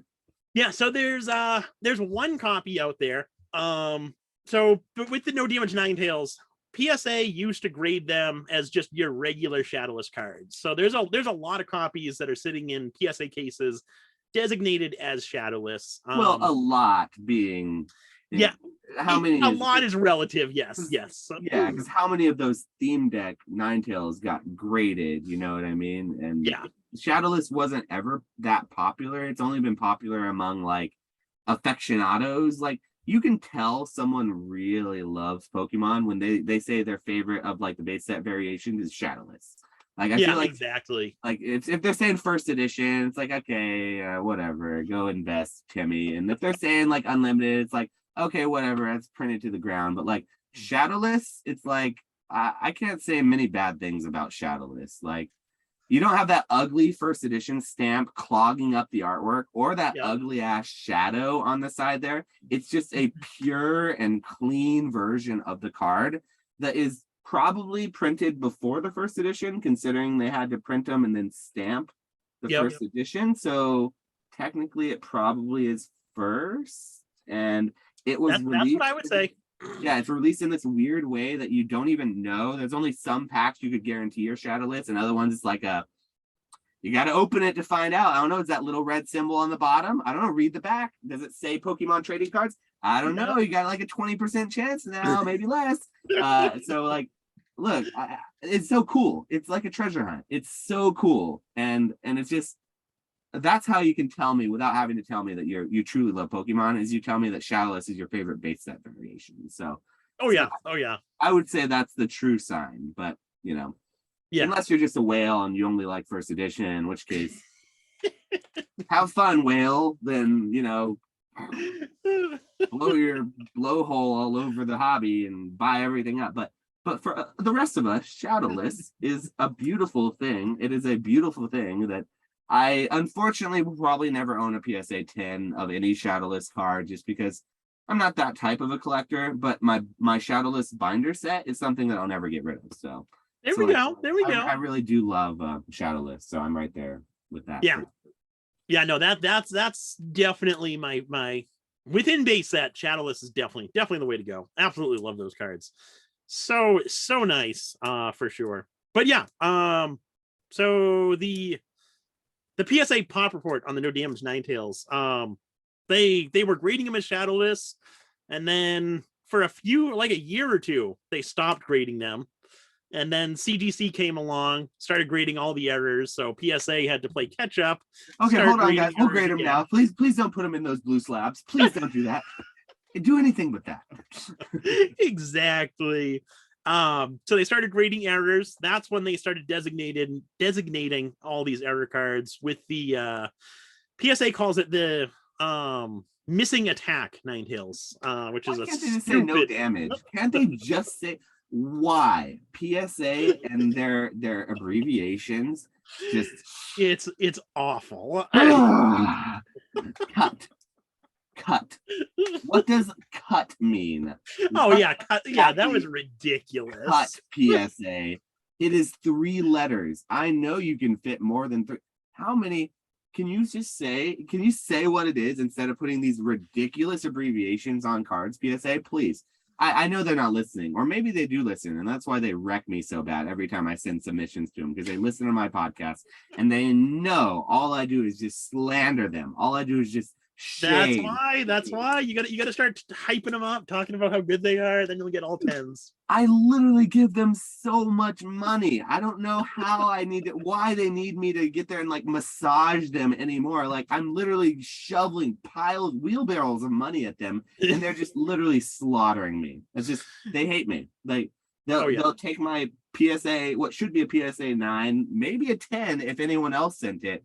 Hidden Fates Charizard, and they'll slap an 8 on it, and I'll look at it, and I'm like, I don't see anything wrong with this. You hate me, PSA? Like, this is a little bit off-centered. Okay, I get it. It's a little tiny bit OC, but it's not like, okay, they hate me. But anyway, they do. They really hate me. PSA hates me, and I've come to terms with it, and I still keep giving them money, and they still keep on wrecking me. So it is what it is. Welcome to the hobby. If you're just tuning in and you're just now hearing me talk about how much I hate PSA, welcome to the old card shop. You're gonna love it here. You're gonna love it here. It's a necessary evil for sure. Yeah, it is. It is, especially for a collector-based hobby. And look, I come from Magic the Gathering. Like, when my story is somewhat similar to yours in that I stayed in cards, but I moved from Pokemon to Magic the Gathering. So I took a small 2 or 3 year hiatus, and then I went back to Magic. And like, for me, playability is very important because I come from that world where playability is key. And so Pokemon's totally different. Pokemon's all about collectability. So slabs for me seem a little bit off kilter from what I'm used to, because like, I can't shuffle a deck of slabs, and like when you can, that's when I know we've gone full circle, and like it's over at that point. But Yeah, exactly. But like I'm a player, so like I look at things kind of from that player base, and so like it's hard for me to really be behind the whole like putting something in a slab, putting it up on a shelf and displaying it. But that's what it is. That's what these things are. They're art pieces. It's display. I'm sitting here talking about art all the time, art this, art that, and then I don't even play the game. So like I'm some huge hypocrite because like I talk about playing it all the time, but I don't even have time to play it, so I don't. So like so it is important. And even though I give PSA a hard time, I'll say it, they help grow the hobby. They help grow the hobby. Yes, we would not be anywhere close to where we are today without them. Yeah, and I'll give them that. I'll give them that. So if you're listening, PSA, you got a few brownie points at least. you finally got me to say it. You finally got me to say it. It's like dragged it out of me, but it only took us like 2 hours into this this interview for me to actually say something good about it. Speaking of good things though, let's keep it rolling. I also kind of like to sort of wrap up the interviews talking a little bit more about like kind of fun things. So I like to end up with a question like this, but if you could choose one Pokemon to be like your real life partner Pokemon, and you could take this however you want to, like whether you think it'd be useful to have something you like fly on or do something cute that you could hang out with, but what would you want to be like your partner Pokemon that you could like have as your real life buddy, like that followed you around kind of like Ash's Pikachu did? If you could choose one, I guess, what would it be? So my initial answer to that was going to be Squirtle, just because Squirtle's my favorite Pokemon. He looks so cute. Yeah. But then I think he'd be a cool little pet to have. But then when you think of like the practicality, you really can't do anything with Squirtle. He can fight fires. He's a good firefighter, right? There's a Squirtle firefighter squad. I've seen them do that. They're that good. is true. They're pranksters, you know. They can be mischievous, you know. You can do all kinds of draw mustaches on people and all kinds. I don't know. That's Jigglypuff. That's Jigglypuff. Yeah, no, Squirtle.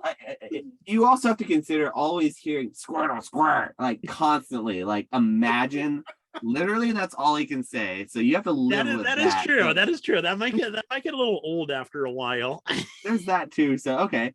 So that being said, what you said your initial is Squirtle. Yeah. So that was my initial response. But then the more I thought about it, growing up, I always loved the WB movie promo Dragonite card. And I'd always think about growing up as a kid, being able to fly on a Dragonite. That was like my dream as a kid.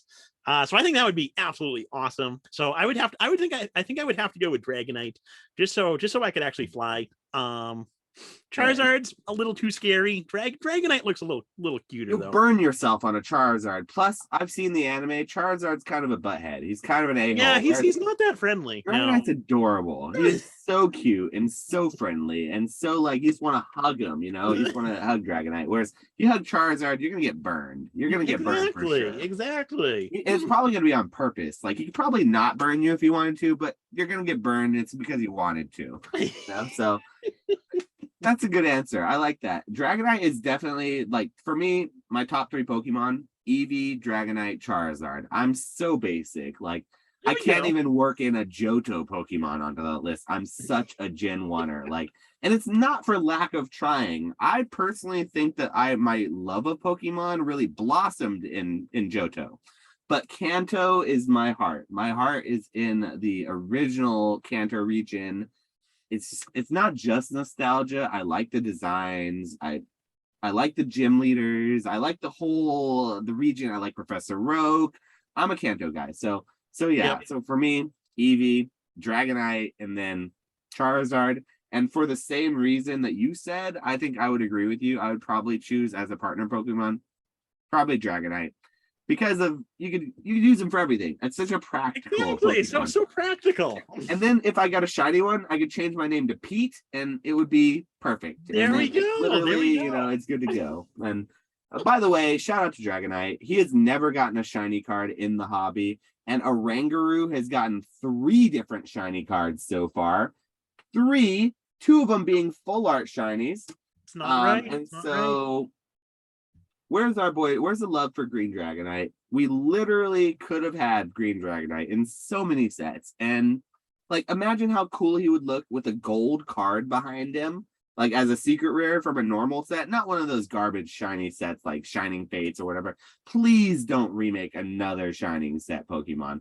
But just Wow, that's a hot take right there. yeah, I'm done with the Shining sets. Like after Shining Fates, just like completely just Shining Fates ruined it. garbage, just straight garbage. It made people not like Hidden Fates. I didn't think it was possible that Shining Fates could hurt Hidden Fates. Everyone's like, oh, it's gonna jump, it's gonna make everyone want to collect Hidden Fates. Oh, hell no. It just overloaded us with shinies and made it so that we see a baby shiny and we instantly get fatigued.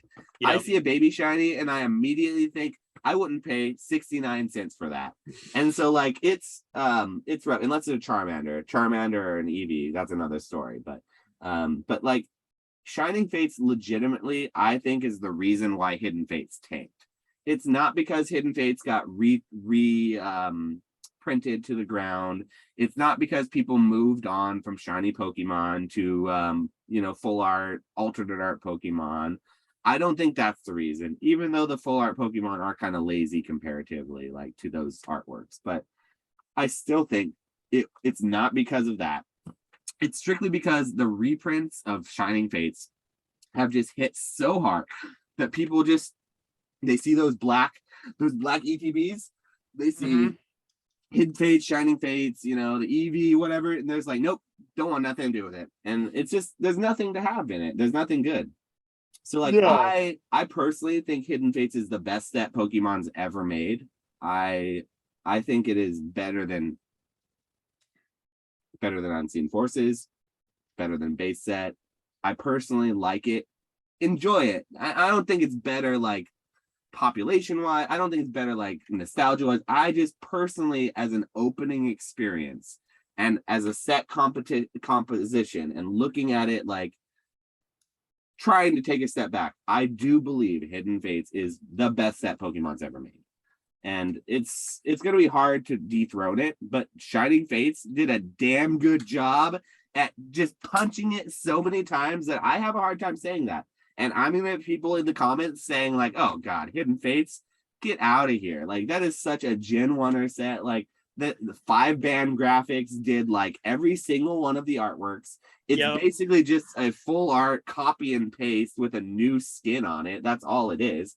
With silver background. Ooh, silver background. Ooh, subset.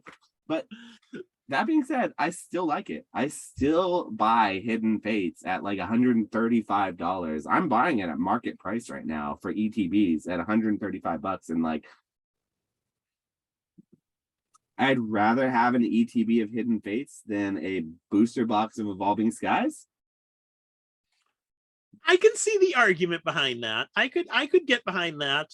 Especially right now where we don't know, is Evolving Skies going to get a reprint? That's something that I've been thinking a lot of. We know Hidden Fates is done. They're not going to do any more reprints with that. So what's out there is out there. Mm-hmm. But like for me, I have a bunch of Evolving Skies booster boxes, and it's like booster boxes are $220, $230 right now. Mm-hmm. Do I continue holding them and hope that Pokemon doesn't reprint them, or do I sell out of them as quickly as possible, thinking that Pokemon's going to reprint them? I started selling mine at 180.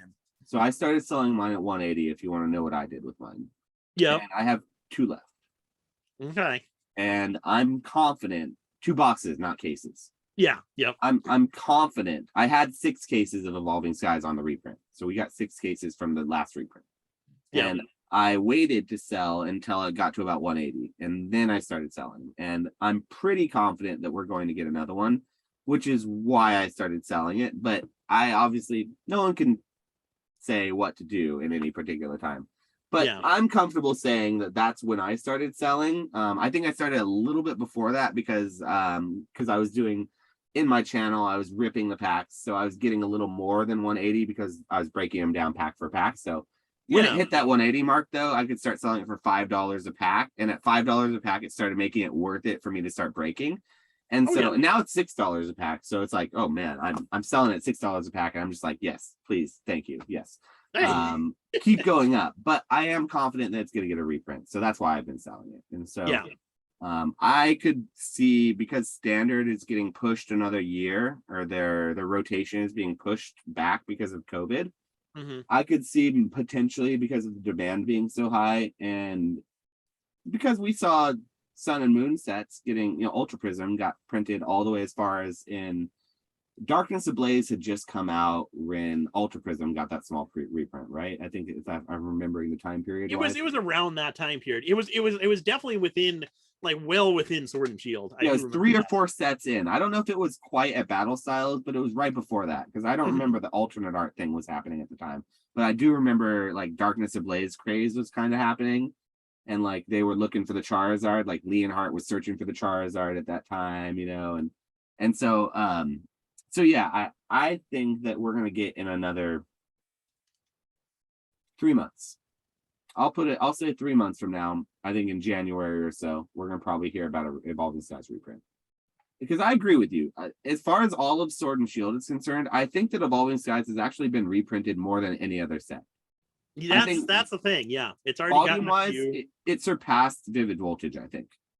I would not be surprised about that. I would not be surprised. The other thing that's holding me back with the another reprint of booster boxes is we had a massive reprint of ETBs. Yes. So I'm wondering if Pokemon's going to see ETB pricing and just say, okay, Evolving Skies has enough ETB supply. Pricing's still strong though. It's still $50. Yeah, that's true. That's true. Really strong. Like, that's a sign that the demand is there. Like, I personally would buy more ETBs if I could buy more of them, and like my distributor is pretty much almost out of them at this point. So yep.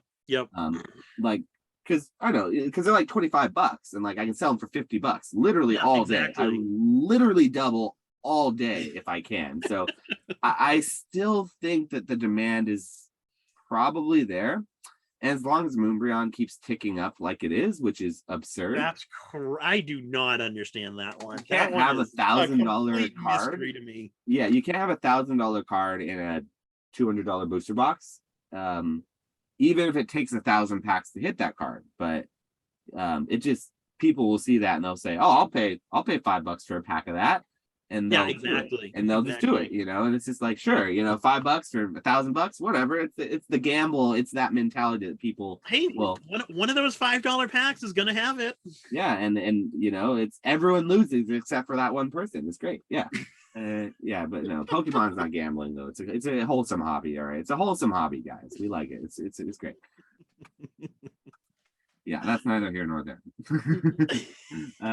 I sell mystery packs. Like, I just to be clear, like I'm throwing shade at things that I do, but I am also confident and comfortable with what I do, and I will defend what I do too. Like, I feel confidently about my mystery packs. But just if anyone's watching, you're like, dude, this guy is like throwing shade at, it's like, he does. Yes, I do some of these things, just so we're clear, by the way. But in none of the ways that I've been throwing shade at, though. I don't do it in any of those ways, but yes. Yeah, there's a right and a wrong way to do things. Yeah, there are good ways and bad ways of doing things, and like we've said, and many times, and like you've probably been able to gather from this interview, to be in the hobby for a long time, which is both my goal, and I'm sure is what Old Skool's goal is too.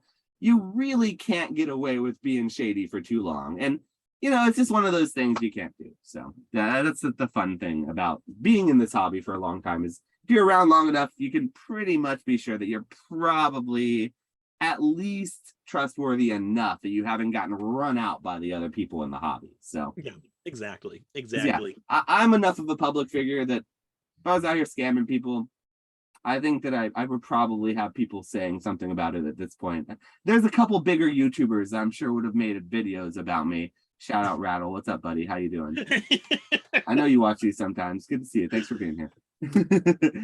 But yeah, I am happy with where the hobby's at right now, and I'm pleased with your answer to the last question, because I agree with you. I would also probably choose Dragonite. So you're the first person to say Dragonite, and that is also my answer. So we see eye to eye on a couple of things. We're very in sync with each other. Yeah, we're both evil sellers, flipper, no good scalpers who just love selling the cards, and we don't have any real collection goals or anything. PSA ones, who cares? What are PSA ones anyway? No damage, no nine tails. Nobody even knows that card exists. Like, what the hell is this? Who even cares, right? There's probably 0.69% of the people in this hobby who care about them, and 2 of them are right here. So yeah, but no, those are definitely cool. I'm completely joking, because like those are the types of things that in this hobby I live for sure. That being said, though, we've had a really good interview, and the way I always like to finish is just kind of asking a quick way about where your channel is going. So like, do you have any big plans or anything for like your YouTube? I know for a while you kind of took a small hiatus from YouTube, but you have been posting a lot more lately. So like, are you possibly thinking about kind of making a big return or anything? Or what's the plan for Old Skool Pokemon in the future? Yeah, I kind of stopped uploading YouTube videos over the summer. Just had a lot going on. And then I did start to miss YouTube. Like I missed making videos for people and stuff like that. Even though if not many people are watching the videos, I still enjoy recording them and uploading them and all that fun stuff. So I did start to miss that process. And so I recently, a few weeks ago, got back into making YouTube videos, and definitely plan on continuing it moving forward. It's weird, like when you stop uploading YouTube videos and then you get back into it. Like I stopped uploading videos for like 2 months, and your subscriber count, so YouTube gives analytics on your subscribers over the past 28 days. And your subscriber count over that 28 days just absolutely plummets when you stop uploading videos. So I typically averaged like an increase between 80 and 100 new subscribers every 28 days. That's and when really I stopped, good, though. That's pretty oh good. yeah, well that was when I was making videos and consistently making videos and stuff like that. When I stopped, it dropped down. I think my lowest was like 15 or 20 subscribers. So it was next to nothing. And then the first few videos that I made, it was probably 3-4 videos that I uploaded when I got back into YouTube. Those videos got very, very few views. It was like less than 100 views for the first couple of days. That damn algorithm. It's weird getting back into it, because it's almost like starting back from scratch again. But fortunately, now that I've uploaded a few videos, I've been consistent with my schedule, all that stuff, it's kind of back on track, or getting back on track to where I was when I stopped. So it's definitely easier, but I thought it was really weird how long it actually took to get back there. But moving forward, definitely want to keep making videos. I want to kind of do a combination of videos showing my personal collection, as well as like tutorial videos on how to sell on eBay, how to sell on TCG Player. That's kind of what I watch on YouTube. Outside of Pokemon content, it's the videos talking about buying and selling resale on eBay. So definitely want to get back into doing those, and have I'd love to try and do some like vlog style videos of like day-to-day stuff that goes on. I don't know if were you watching Z&G Emporium back, like this was before Graded Gem? Yeah, I've been watching Z since he did his eBay videos where he goes, yeah, I've been watching James since the early days. Okay, yeah. So something like what he would do, where he would talk about what he's selling every day, what he's buying, stuff like that. I think that would be a cool idea. So people like that type of content, and there's a bit of a void of that. There's not very much of that. Yeah, no, I think those would hopefully those would do decently well. So that's gonna be something that I try. But yeah, and then I have a website. So I have some ideas for going into Christmas of how to like different like promotions that I'll run throughout December for the website. Kind of like giving promo codes in YouTube videos that link you to the website, so you can get stuff at a discount, just to try and get more traffic to the website. So definitely some thing. Yeah, websites are tough. I've had my website since I started my business, and I run less than 3% of all my business through my website sales. And I'd love to run more. Yeah, I would love to run more because the fees are just basically the PayPal fee and that's it. But Yeah, exactly. it's Exactly. literally like nothing. It's like 2% or less than 3% basically. So it's great to run it through the website. And I pay a couple bucks a month to have the server and everything, but getting people to actually go and use it and everything, it's a whole It's other thing. so hard. And you also have to upgrade it and keep it up to date, which is also a really, and especially if it's not getting a lot of traction. So like it's hard to want to keep it updated when it's not even getting like a lot of. So Yeah, like exactly. if you were to look on my website, which I'm sure there are people after hearing this, they're going to go look at it right now. There's still Vivid Voltage, I think, on there at the height of when it was like 220 a box from back because I haven't updated it from those, and I'm still happy to sell Vivid Voltage at 220 a box. I haven't taken it down, but I certainly haven't changed it to market price yet. So like anyone who's going on there and looking at what's on my website, just know that is not market price, and there's a small chance that some of that stuff doesn't exist anymore. After this, I'm gonna have to go and check to make sure that some of it, that's not there. If someone doesn't go buy, it's like, crap, I don't have to like refund because it's like it's not there anymore. But for the most part, like the website is really hard to get people to actually go to. Like it's just simpler for people to go to eBay or go to the first place they click. And most of the time, people are creatures of simplicity and habit, and they'll just do the most easy thing, and so. Yeah, It's like, definitely. I have a hard time getting people to convert from Whatnot to YouTube because like it's a different crowd, first of all, and like crossing platforms, it's a really tough thing to do. Like getting someone to click over from one app or one website to another website, it's always been hard to do. It's never been it's an uphill battle. Yeah. But like I find that out of my Whatnot subscribers, I have over 10,000 on Whatnot. I probably only have 1 out of 5 people on my Whatnot are most likely subscribed to me on my YouTube.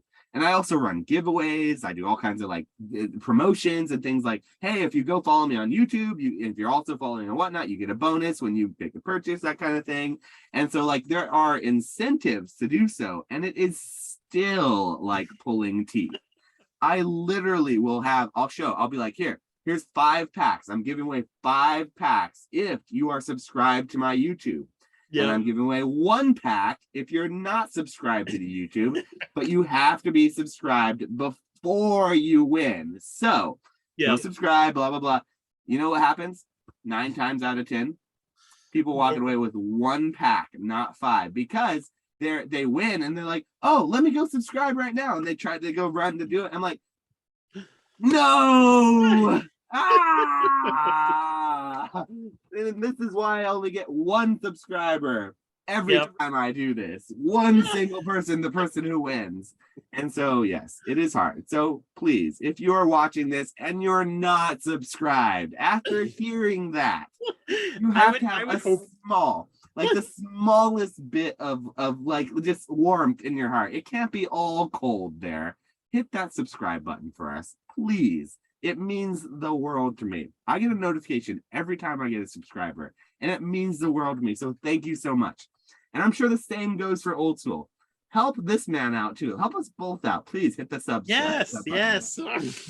We live for this. We love doing this. It's not we don't do it for charity, but we're also not making $1 million doing it. So it does mean a lot to get a little bit of encouragement once in a while from you guys. So thank you for all of it. Everyone who does comment and everything, you guys, thank you. I see you guys. I can't respond to everything, but I greatly appreciate you guys. So thank you for that. But yeah. Anyway, Nick, I appreciate you coming on. I've used up enough of your valuable time here today. I know you have some 50-cent singles you've got to list now, and I know I've got to go ship out some orders that I'm going to lose on as well, I'm sure. So welcome to a bear market, my friend. I love it. Love to see it. Love it every day. It's a dream come true, and I'm so glad that you came on, man. Thank you. Yeah, no, thanks for having me. It was great to come on, and I look forward to seeing you in person again in a couple weeks. Yeah, one last shill of the theme decks, because Nick is a big theme deck collector. I think he's got most of his collection now, so we can shill this for the most part, and it's not going to really bother it. But yes, theme decks are the play, chat. So we're going to shill theme decks. Theme decks to the moon. You don't want Moonbryon. You want theme deck cases, chat. That's what we want, right? All right. Well, our retirement's set now, Nick. We're good to go. Now we can stop the recording. I like it. I like it. My 69,000 subscribers. They're all going to go buy out theme decks. We're all rich. All right. Thanks again, everyone. We'll see you on the next one. And you stay classy out there, guys.